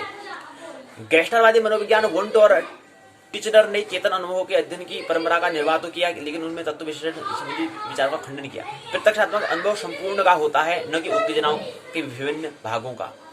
दूसरी विशेषता, प्रत्यक्षीकरण का व्यवहारवादी दृष्टिकोण वर्णनात्मक अधिक है, जो व्यवहारवादी वाला दृष्टिकोण है क्या है, वर्णनात्मक अधिक है, व्याख्यात्मक कम है। कौन सा वाला? व्यवहार वाला। जबकि गेस्टाल्टवादी दृष्टिकोण क्या है, व्याख्यात्मक ज्यादा है, वर्णनात्मक और दोनों है, मतलब व्याख्यात्मक और वर्णनात्मक दोनों यहाँ पर दोनों है। लेकिन जो व्यवहारवादी वाला दृष्टिकोण, जो बिहेवियर वाला जो दृष्टिकोण, जो लोग बता रहे हैं उनका जो लोग जो है वो लोग उनका वर्णनात्मक अधिक होता है, व्याख्यात्मक कम होता है। जबकि गेस्टाल्टवादी क्या है, उनका व्याख्यात्मक होता है और वर्णनात्मक दोनों होता है, व्याख्यात्मक और वर्णनात्मक दोनों होता है। और दूसरा अगला इसका अंतर यह आता है कि व्यवहारवादी का दृष्टिकोण अस्पष्ट है, लेकिन गेस्टाल्टवादी का विचार स्पष्ट है। ये अगला अंतर इसमें यह आता है। अगला अंतर यह आता है कि व्यवहारवादी दृष्टिकोण आणविक है। व्यवहारवादी का जो दृष्टिकोण है आणविक है, जबकि गेस्टाल्टवादी दृष्टिकोण क्या है, इंद्रिय ग्राह्य या प्रत्यक्ष विज्ञान है। इन दोनों के बीच में होता है। लेकिन कुछ भी हो फिर भी हमें अध्ययन शुद्ध करने की आवश्यकता है। किसके बारे में? प्रत्यक्षीकरण के बारे में। प्रत्यक्ष परसेप्चुअल क्या होता है, चाहे वो व्यवहारवादी वाला हो, चाहे क्या हो, व्यवहारवादी वाला हो या गेस्टाल्टवादी वाला हो, उनके जो दोनों दृष्टिकोणों में क्या करना है, अभी हमें अध्ययन भी करना है और शोध भी करने की आवश्यकता है, अनुसंधान करने की आवश्यकता है। अभी भी हमें सत्य की जांच करनी है, अनिवार्य है। प्रत्यक्षीकरण एक सरल, एक जटिल मानसिक प्रक्रिया होती है, यह हमें ख्याल रखना चाहिए। प्रत्यक्षीकरण को प्रत्यक्षीकरण या प्रत्यक्षण नाम से भी जाना जाता है। इसमें क्या होता है, प्रत्यक्षीकरण जो है परसेप्चुअल में व्यक्ति अपने विभिन्न ज्ञानेंद्रियों द्वारा वातावरण में उपस्थित वस्तुओं, घटनाओं या का ज्ञान प्राप्त करता है, नॉलेज प्राप्त करता है। यह तात्कालिक ज्ञान होता है, यानी कि उस समय ही तत्काल जो होती है, तत्क्षण वाली होती है, समझ लो। अभी मतलब कोई बात अतीत की बात नहीं होती है, इतिहास की बात नहीं होती, तत्कालिक होती है, मतलब उसी समय की होती है। प्रत्यक्षीकरण में कुछ विशेषताएं, पहले चयनात्मक, आकार, पृष्ठभूमि, समग्रता, आत्मगतता, स्थिरता आदि इसी विशेषताएं कहलाती हैं। 4 मानसिक प्रक्रियाएं होती हैं, ग्राहक, प्रतीकात्मक, भावनात्मक और इज्जतवाणी की प्रक्रिया, इसकी प्रक्रियाएं हैं 4। प्रत्यक्षीकरण में संवेदना भिन्न होता है, क्योंकि संवेदना प्रथम मानसिक प्रक्रिया कहलाती है। प्रथम मानसिक, जो पहले अगर हम केंद्र से अगर परिधि की ओर आएंगे तो पहले हमें क्या होगा, सेंसरी होगी, संवेदना होगी। इसलिए पहली क्या है, प्रथम मानसिक प्रक्रिया है। अगर केंद्र से अगर परिधि की ओर आते हैं, मूल से हम अगर परिधि की ओर अगर आते हैं, बाहर को अगर आते हैं, और घर से अगर हम बाहर को जाते हैं तो पहले हमें क्या होगा, मानसिक प्रक्रिया, प्रथम मानसिक प्रक्रिया जो है संवेदना, अर्थात सेंसरी से होकर गुजरना होता है। इसमें उद्दीपक का आभास मात्र होता है, अर्थ नहीं होता है, उसे प्रत्यक्षीकरण की संज्ञा देते हैं। लेकिन जब इसमें क्या होता है, संवेदना में अर्थ जुड़ जाता है तो उसे हम प्रत्यक्षीकरण की संज्ञा देते हैं, प्रत्यक्षीकरण हम उसका नाम देते हैं। संवेदना है कि आगे वाला जो भाग होता है वो प्रत्यक्षीकरण कहलाता है। संवेदना को थोड़ा अगर बाहर जाते हैं, गेट के अगर जब बाहर जाएंगे तो हम बाहर आ जाते हैं, तो गेट से अंदर से हम बरामदे में आए, बरामदे से गेट का बाहर का लॉक खोला, उसके बाद जो बाहर रोड में आए तो वो क्या कहलाएगा, वो प्रत्यक्षीकरण कहलाएगा। लेकिन जब हम अंदर कमरे से बाहर वाले बरामदे में आए तो बरामदे वालों क्या कहलाएगा, वो संवेदना कहलाएगी। और जैसे ही गेट, जो मेन गेट है, गेट से बाहर आए तो सड़क में आगे तो सड़क क्या कहलाएगी, प्रत्यक्षीकरण कहलाएगा। ये बात इसमें होती है। प्रत्यक्षीकरण में गेस्टाल्टवादी सिद्धांत क्या है, दृष्टि क्षेत्र की शक्तियों के आधार पर आकार और पृष्ठभूमि के प्रत्यक्षीकरण की व्याख्या करता है। जबकि व्यवहारवादी सिद्धांत जो है वो कहता है कि सीखा हुआ व्यवहार होता है। इसमें आदत निर्माण अवरोध आदि का क्या मानते हैं, आधार मानते हैं। प्रत्यक्षीकरण क्या है, प्रत्यक्षीकरण एक जटिल मानसिक प्रक्रिया है जिसके द्वारा व्यक्ति अपनी विभिन्न ज्ञानेंद्रियों द्वारा वातावरण में उपस्थित वस्तुओं का, घटनाओं का ज्ञान प्राप्त करता है। ये हमें ख्याल रखना चाहिए। तो यहीं पर क्या है, इकाई पूर्ण हो जाती है। 100 मूल्यांकन तो प्रश्न दिए गए हैं, संदर्भ ग्रंथ सूची दी गई, निबंध प्रश्न पूछा गया है। प्रश्न पूछेंगे, पहला, प्रत्यक्षीकरण से आप क्या समझते हैं, प्रत्यक्षीकरण आखिर है क्या, इसकी विशेषता का वर्णन करो, समझते क्या है, अंडरस्टैंडिंग बताओ इसकी और विशेषता बताओ। दूसरा है प्रत्यक्षीकरण की परिभाषा, डेफिनेशन बताओ। संवेदना और सेंसरी के बारे में किस प्रकार भिन्न है, इसको भी बताने का, ये संवेदना से किस प्रकार भिन्न है ये बताओ। अर्थात हम गेट, जो हमारे अंदर कमरे थे, कमरे से मैं बरामदे में आए तो बरामदे वाली स्थिति को संवेदना कहते हैं, सेंसरी कहते हैं। और जैसे हमने गेट खुला, गेट से बाहर सड़क में आ गए तो वो प्रत्यक्षीकरण आ गया। तो इन दोनों के बीच में क्या प्रकार, किस प्रकार से भिन्न है, भिन्नता को बताओ, डिफरेंस बताओ। अगला तीसरा प्रश्न आता है, प्रत्यक्षीकरण में सन्निहित विभिन्न प्रक्रियाओं का उल्लेख करो, जिक्र करो। चौथा प्रश्न आता है, जो प्रत्यक्षीकरण है उसमें गेस्टाल्टवादी का जो दृष्टिकोण है, जो उनका लुक जो है, लुक एंगल है, उसको बताओ। अगला प्रश्न, पांचवा प्रश्न है, प्रत्यक्षीकरण में व्यवहारवादी सिद्धांत का मूल्यांकन करो, इवैल्यूएशन करो। छठा प्रश्न है, 100 शब्दों में लिखो, क्षेत्र शक्ति किसे कहते हैं, आकार पृष्ठभूमि क्या है, समरूपता का नियम क्या है, प्रत्यक्षीकरण के विभिन्न अनुभव का महत्व बताओ, प्रत्यक्षीकरण में विगत अनुभव का महत्व बताओ, इंपोर्टेंट से बताओ। यहीं पर क्या इकाई पहली पूर्ण होती है। दूसरी इकाई आइए समझिए, प्रत्यक्षात्मक संगठन जो है, उसके निर्धारक और उसके संगठन क्या है, उसको समझने का प्रयास आइए करते हैं। प्रस्तावना, उद्देश्य, परिचय, किसी प्रत्यक्षात्मक से हम परिचय होंगे, उससे नियम होंगे, परिधि केंद्रीय होगा। आइए समझिए इसको। तो उसमें क्या है, प्रस्तावना है, ये विद्या इसका इकाई क्या है, दूसरी इकाई है, और टोटल इकाई में 5वीं इकाई आती है। प्रस्तावना हो गया, उद्देश्य हो गया, प्रत्यक्षात्मक संगठन हो गया, प्रत्यक्षीकरण के निर्धारण हो गया, सारांश शब्दावली शोभन प्रश्न हो गया, संदर्भ ग्रंथ सूची हो गया, निबंध प्रश्न हो गया, प्रस्तावना दी हुई है, उद्देश्य दिया हुआ है, प्रत्यक्षात्मक संगठन का परिचय होंगे। तो ये प्रस्तावना में बताते हैं कि ये क्या है, प्रत्यक्षीकरण की प्रक्रिया में मस्तिष्क की संगठन क्रिया की भूमिका महत्वपूर्ण होती है, ये बताया। उद्देश्य यहाँ पर 4 उद्देश्य लेकर हम आगे बढ़ेंगे। संगठन, ऑर्गेनाइजेशन, प्रत्यक्षात्मक, प्रत्यक्ष धन आत्मक, प्रत्यक्ष और आत्मा से, मूल से संगठन क्या है, ऑर्गेनाइजेशन क्या है, समझे। पहली बात, गेस्टालवादी ने प्रत्यक्षीकरण के क्षेत्र में फाई और प्रपंच प्रयोग करके प्रत्यक्षीकरण के संबंध में कई तथ्यों का खुलासा किया। महत्वपूर्ण तथ्य, प्रत्यक्षीकरण में मस्तिष्क की संगठन उन्होंने किया, मस्तिष्क की संगठन क्रिया। प्रत्यक्षीकरण मस्तिष्क की संगठन क्रिया पर आश्रित है, यह हमें समझना चाहिए। प्रत्यक्षीकरण जो है, परसेप्शन जो है, मस्तिष्क की संगठन क्रिया पर निर्भर होता है। गोल्डन स्टाइन नामक वैज्ञानिक मनोवैज्ञानिक ने कहा कि अध्ययन के आधार पर इस सटीक उदाहरण के द्वारा उन्होंने क्या करा, प्रत्यक्षीकरण को समझाया। एक सैनिक के मस्तिष्क में गोली लगने से चोट आ गई थी। चोट के घाव ठीक हो जाने पर उसे जोन शब्द लिया गया, जोन शब्द दिया गया। सैनिक इस शब्द के विभिन्न अक्षर JOHN को अलग अलग पढ़ सकता था, परंतु इन अक्षरों के संगठन से बना शब्द जॉन जो है उसको उच्चारण नहीं कर पाता था। यानी अक्षरों को एकत्र कर समग्र से देखने की क्षमता उसे नष्ट हो चुकी थी, क्योंकि गोली लग चुकी थी। गोल्डन स्टाइल ने इस अध्ययन को स्पष्ट किया कि प्रत्यक्षीकरण की क्रिया मस्तिष्क के संगठन की प्रवृत्ति पर निर्भर होती है, आश्रित होती है। सैनिक के मस्तिष्क में गोली के लगने के कारण संगठन की क्षमता, जो इकट्ठा करने की जो क्षमता थी, संगठन करने की क्षमता थी, वो नष्ट हो गई थी, क्योंकि जॉन शब्द जो है वो एक व्यक्ति का नाम है। उसमें जो हमने JOHN जो शब्द से मिलकर जो जॉन शब्द बनता है, उसमें 4 वर्ण मिलकर, वर्ण जो है वर्ड्स से मिलकर बना हुआ है, JOHN से बना हुआ है। लेकिन वो जोन को JOHN ऐसे तो बोल पाता है, लेकिन जोन नहीं कह पाता है। तो ये क्या है इसकी एक, तो यहाँ से स्पष्ट ये होता है मित्र, जो हमारे गोल्ड स्टाइल बताते हैं कि प्रत्यक्षीकरण की क्रिया मस्तिष्क के संगठन की प्रवृत्ति पर आश्रित होती है, ये उन्होंने बताया। गेस्टालवादी बताते हैं कि उद्दीपक क्षेत्र की भूमिका को महत्वपूर्ण मानते हैं। क्यों? क्योंकि वातावरण उपस्थित जो उद्दीपक ही मस्तिष्क की क्रियाओं को क्या करता है, क्रियाशील करता है, मस्तिष्क को क्रियाशील करता है। ये हमने समझने का प्रयास किया। गेस्टालवादी बताते हैं कि प्रत्यक्षीकरण में उद्दीपक क्षेत्र के विभिन्न भागों के अंतर संबंधों का प्रत्यक्ष ज्ञान होता है, जिनको बताने का प्रयास करते हैं। तो ये भी उससे परिचय हो रहे हैं कि आखिर है क्या, संगठन कैसे है। अगला बताते हैं कि हमारे मस्तिष्क में संगठन की क्रिया कैसे होती है, इसकी व्याख्या गेस्टालवादी ने बताया कि 2 प्रकार के क्षेत्र शक्तियों की कल्पना के संसंजक शक्ति और प्रतिरोधक या निरोधक शक्ति के द्वारा क्या होता है, हमारे मस्तिष्क की संगठन की क्रिया कैसे होती है, इसको बताने का प्रयास गेस्टालवादी, जो गेस्टाल वाले मित्र गेस्टाल, उन्होंने बताने का प्रयास किया। संसंजक और प्रतिरोधक शक्ति की प्रबलता के संबंध में गेस्टालवादी ने बताया कि अपने विचार व्यक्त किए और बताया कि इन शक्ति की प्रबलता उद्दीपकों के बीच समानता तथा समय एवं स्थान संबंधी समीपता का द्वारा क्या होता है, निर्धारित होता है। फिर आता है कि संगठन के नियम क्या है, इसके जो प्रत्यक्षात्मक जो है, जो परसेप्चुअल जो है, उसका संगठन ऑर्गेनाइजेशन कुछ नियम है। आइए नियम को समझे। इसका अगला आता है इसके नियम। पहला परिचय समझे आप, नियम क्या होते हैं। पहला नियम आता है परिधीय नियम आता है, दूसरा नियम आता है केंद्रीय नियम। अब ये परिधीय नियम जो है, परिधीय नियम के अंतर्गत भी हमें कुछ बातें समझनी होती हैं। इसके अंतर्गत 7 नियम आते हैं, जो हमने यहाँ पर जिक्र नहीं किया, लेकिन 7 इसके अंदर क्या है, परिधीय नियम और केंद्रीय नियम। केंद्रीय नियम के अंतर्गत और परिधीय नियम, तो इसके अंदर 7 नियम आते हैं। इसके अंदर क्या है, 7 नियम आते हैं।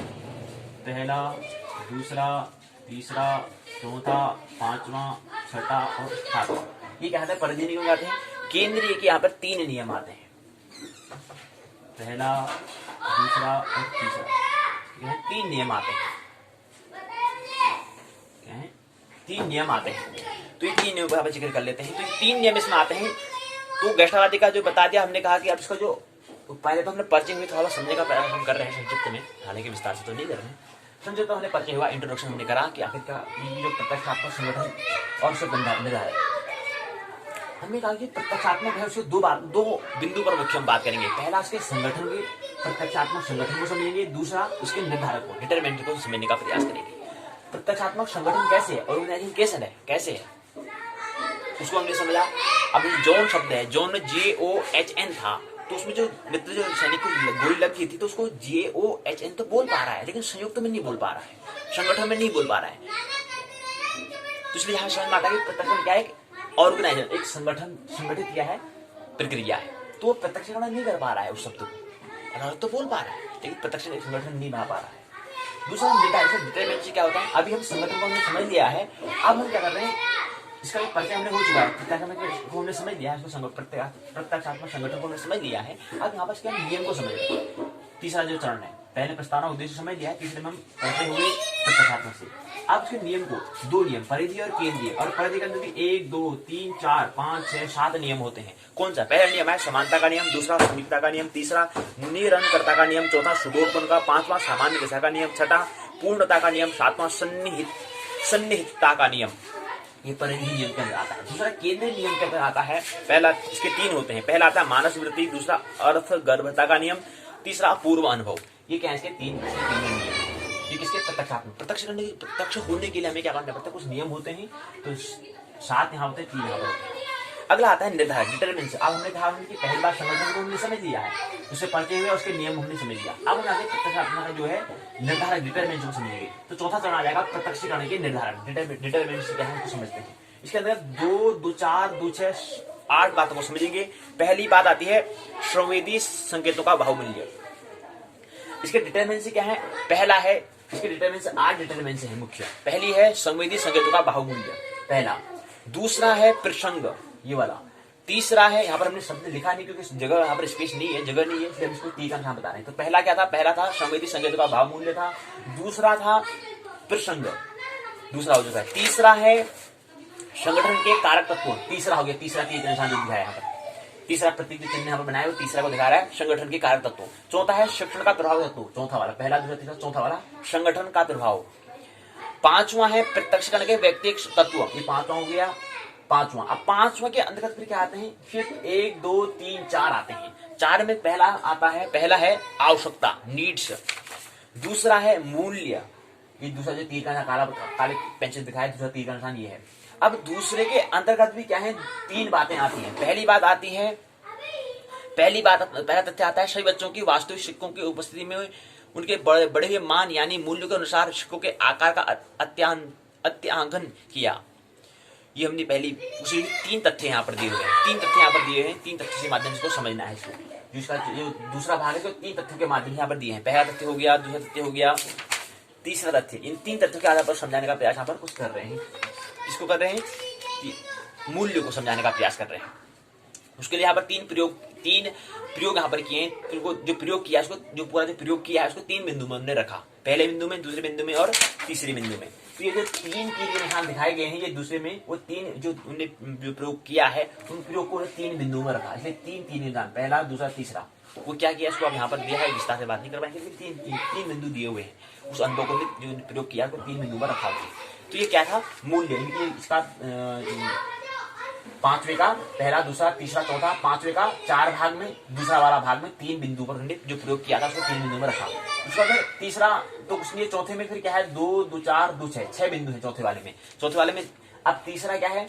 तीसरा यहाँ पर दिया हुआ है वस्तु की प्रतीकात्मक अर्थ का प्रभाव। ये तीसरा यहाँ पर दिया है ना, ये जो नीली पेन से लिखा है, ये इसका भाग है, चौथे का भाग है यहाँ पर, लेकिन इसका कुछ भाग, इसका केवल एक ही बात है। जो तीसरा जो दिया हुआ है, पहला तो कुछ नहीं, पहला का भी केवल एक ही भाग दे रखा है, दूसरे के 3 भाग दिए, जो प्रयोग किया वो 3 बिंदु में दिया हुआ है। यहाँ पर तीसरे का, यहाँ पर तीसरे का जो नीली पेन है, जो भाग इसका है, इसका कोई भाग नहीं है। जैसे एक का कोई भाग नहीं है, ऐसे तीसरे का भी कोई भाग नहीं है। दूसरे का 3 भाग है, चौथे का 1 2 3 4 5 6 भाग दिए हुए। अब 6 भाग क्या है? तीसरे को हमने नाम दिया, तीसरे का नाम दिया है वस्तु के प्रतीकात्मक अर्थ का प्रभाव, इसका नाम है, तीसरे का नाम दिया है। चौथे के यहाँ पर 6 भाग दिए हैं। चौथे का पहले नाम क्या है? चौथे का नाम है प्रत्यक्षात्मक सुरक्षा। ये चौथे का नाम क्या है? प्रत्यक्षात्मक सुरक्षा है। इसके अंतर्गत कुछ 6 जो दिए हुए 6 मूल्य हैं। पहला मूल्य आता है, जो 6 तीन में नीले पेन से दिखाए हैं। पहला आता है सैद्धांतिक, दूसरा आर्थिक, तीसरा सौंदर्य बोधी, चौथा सामाजिक, 5वां राजनीतिक, छठा धार्मिक। ये छठा ये क्रम बता रहे हैं। सैद्धांतिक, आर्थिक, सौंदर्यबोधी, सामाजिक, राजनीति और धार्मिक, ये 6 तीर्थ स्थान पर दिए हुए हैं।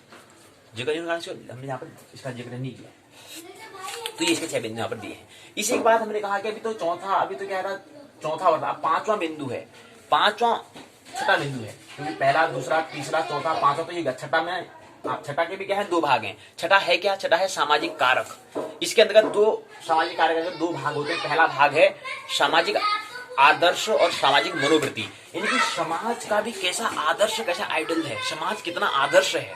और समाज आदर्श कब होगा? जब हमारे व्यक्ति क्या होंगे, आदर्श होंगे। जब व्यक्ति खुद क्या होंगे, आदर्श होंगे। और व्यक्तियों के समूह को भी कहते हैं समाज कहते हैं, सोसाइटी कहते हैं। तो व्यक्ति आदर्श है तो मतलब वहां समाज भी आदर्श होगा।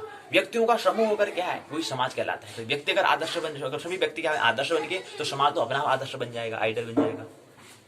तो सामाजिक कारक भी क्या है, सामाजिक कारक के भी 2 भाग होते हैं। पहले भाग को हमने जो काले में से देखा है, पहला है सामाजिक कारक के अंदर सामाजिक आदर्श, दूसरा सामाजिक मनोवृत्ति। अब समाज की मनोवृत्ति कैसी है, उनकी मन की तैयारी कैसी है, और समाज की तैयारी के लिए पहले व्यक्ति की तैयारी कैसी है, व्यक्ति का कैसे मनोवृत्ति है, ये हमें समझना होगा। और प्रत्येक फिर जो समाज से व्यक्तियों का समूह होगा, तो फिर प्रत्येक व्यक्ति का समूह जो बन रहा है, जो समाज हम कह रहे हैं, तो सामाजिक जो मनोवृत्ति बन जा रही है, तो उसको समझने पहले व्यक्ति की मनोवृत्ति कैसी है, मन की तैयारी कैसी है, वो हमें समझना होगा, तब जाके समाज की मनोवृत्ति को हम समझ सकते हैं। अगर प्रत्येक व्यक्तियों का क्या मनोवृत्ति अगर क्या है, सही है, तो समाज तो अपना भी, समाज की मनोवृत्ति तो स्वतः ही सही हो जाएगी। ऐसी देश की, ऐसी फिर पृथ्वी की पूरी वसुधा की क्या हो जाएगी, मनोवृत्ति सही हो जाएगी। प्रत्येक व्यक्ति को अपने आप को क्या है, सुधारना, अपनी तैयारी करनी होती है। तो ये अपनी क्या है, 7वां और 8वां। 7वां का नाम क्या है, 7वें का जो हमें यहाँ पर दिया है, 7वें का नाम है प्रत्यक्षीकरण के सांस्कृतिक निर्धारक। और 8वां जो तीन यहाँ पर दिया है, उसका नाम है सामाजिक संसूचन। यहीं पर क्या है, पाठशाला पूर्ण हो जाती है। यहीं पर क्या है, पाठ्यक्रम जो पाठशाला पूर्ण होगी, इकाई पहले पूर्ण होती है, इकाई दूसरी जो है पूर्ण होती है। और यहाँ पर संक्षिप्त में सारांश में बात समझ लेते हैं, फिर अपनी बात को विराम देंगे। प्रत्यक्ष आत्मक संगठन क्या है, मस्तिष्क की संगठन क्रिया पर आश्रित रहता है। प्रत्यक्ष आत्मक पहला संगठन हमने कहा, ओरिजिन का, दूसरा हमने निर्धारक कहा, डिटरमिनेंट से कहा। तो प्रत्यक्ष आत्मक क्या है, संगठन जो हम कह रहे हैं, आप पहले भाग की बात कर रहे हैं, फिर दूसरे भाग के निर्धारक की बात करेंगे। तो प्रत्यात्मक संगठन क्या है, प्रत्यक्षात्मक संगठन मस्तिष्क की संगठन क्रिया पर आश्रित होती है। तो जो हम कह रहे हैं कि प्रत्यक्षात्मक संगठन जो है वो मस्तिष्क की संगठन क्रिया पर, संगठन मतलब जो जोन शब्द है उसको एक साथ जोन हम कह रहे हैं, जोन जो JOHN जो हम कह रहे हैं, उसको एक साथ हम जोन जो हम कह रहे हैं, वो क्रिया पर आश्रित, उस पर निर्भर रहती है। कौन? प्रत्यक्षात्मक संगठन। जो प्रत्यक्षात्मक संगठन वो किस पर निर्भर है, एक मस्तिष्क की संगठन क्रिया पर, ऑर्गेनाइजेशन एक्शन पर क्या है, आश्रित है, डिपेंडेंट है। जो मस्तिष्क की जन्मजात प्रवृत्ति होती है, और जो हमारी जो ब्रेन है, जो हमारा मस्तिष्क है, उसकी क्या होती है, जन्मजात प्रवृत्ति होती है। ऐसी उसकी क्या होती है, तैयारी प्रवृत्ति होती है। मतलब वृत्ति मतलब तैयारी, ऐसी उसका स्वभाव होता है। प्रवृत्ति मतलब वृत्ति मतलब तैयारी, और प्रवृत्ति मतलब होता है उसका स्वभाव ही होना, स्वभाव की बात हो रही है। तो मस्तिष्क की क्या है, स्वभाव है अर्थात प्रवृत्ति है, पहली बात। दूसरी बात, उद्दीपक क्षेत्र और उनसे उत्पन्न अनुभव में अनुरूपता होती है। उद्दीपक क्षेत्र और उनसे उत्पन्न अनुभव में अनुरूपता होती है, उसी तरह जैसे किसी देश और किसी उनके नक्शे में होती है। जैसे में क्या होता है, उद्दीपक क्षेत्र और उससे उत्पन्न अनुभव में अनुरूपता होती है।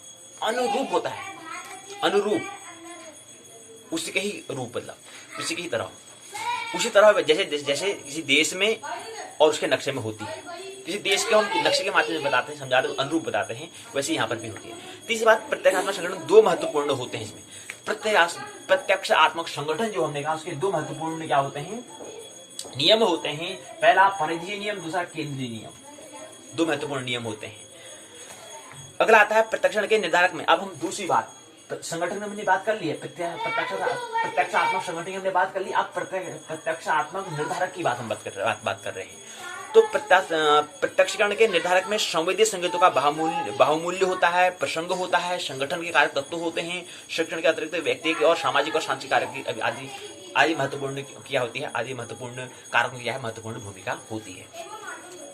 एक बार और समझ लें, प्रत्यक्षात्मक संगठन क्या है, मस्तिष्क में पाई जाने वाली संगठन की जन्मजात क्षमता के कारण किसी वस्तु, किसी व्यक्ति या किसी घटना का प्रत्यक्षकरण सदा ही संगठित आकृति के रूप में होना प्रत्यक्षात्मक संगठन कहलाता है। जैसे जोन है, जोन है JO या समझ लो JOHN जोन हो गया। अगर ऐसे ही हम कहें OM ओम हो गया, तो ये क्या है? संगठन। JOHN को अगर हम संयुक्त में ओम है, O और M को अगर हम संयुक्त मिलाते हैं या HEM को अगर संयुक्त मिलाते हैं तो ये संगठन क्या है? इस संगठन को हम कहेंगे आकृतियों का संगठन होना, वो प्रत्यक्षात्मक संगठन कहलाता है। ये बात हमें समझनी है। समरूपता का नियम, उद्दीपक क्षेत्र और मस्तिष्क के बीच में 1:1 का संबंध जो होता है उसको हम समरूपता नियम। प्रत्यक्षात्मक सुरक्षा क्या है? व्यक्ति के मूल्यों के प्रतिकूल उत्तेजनाओं के प्रत्यक्षण की विफलता को हम प्रत्यक्षात्मक सुरक्षा हम कहते हैं। तो यहीं पर मिलाएंगे तो कुछ प्रश्न दिए गए हैं, संदर्भ दिए गए, निबंधात्मक प्रश्न पूछे गए। निबंधात्मक प्रश्न में बड़े प्रश्न पूछे हैं। पहला प्रश्न है प्रत्यक्षात्मक संगठन से आप क्या समझते हैं? संगठन के कारकों को बताइए, फैक्टर को बताओ, उनका वर्णन करो, विश्लेषण करो।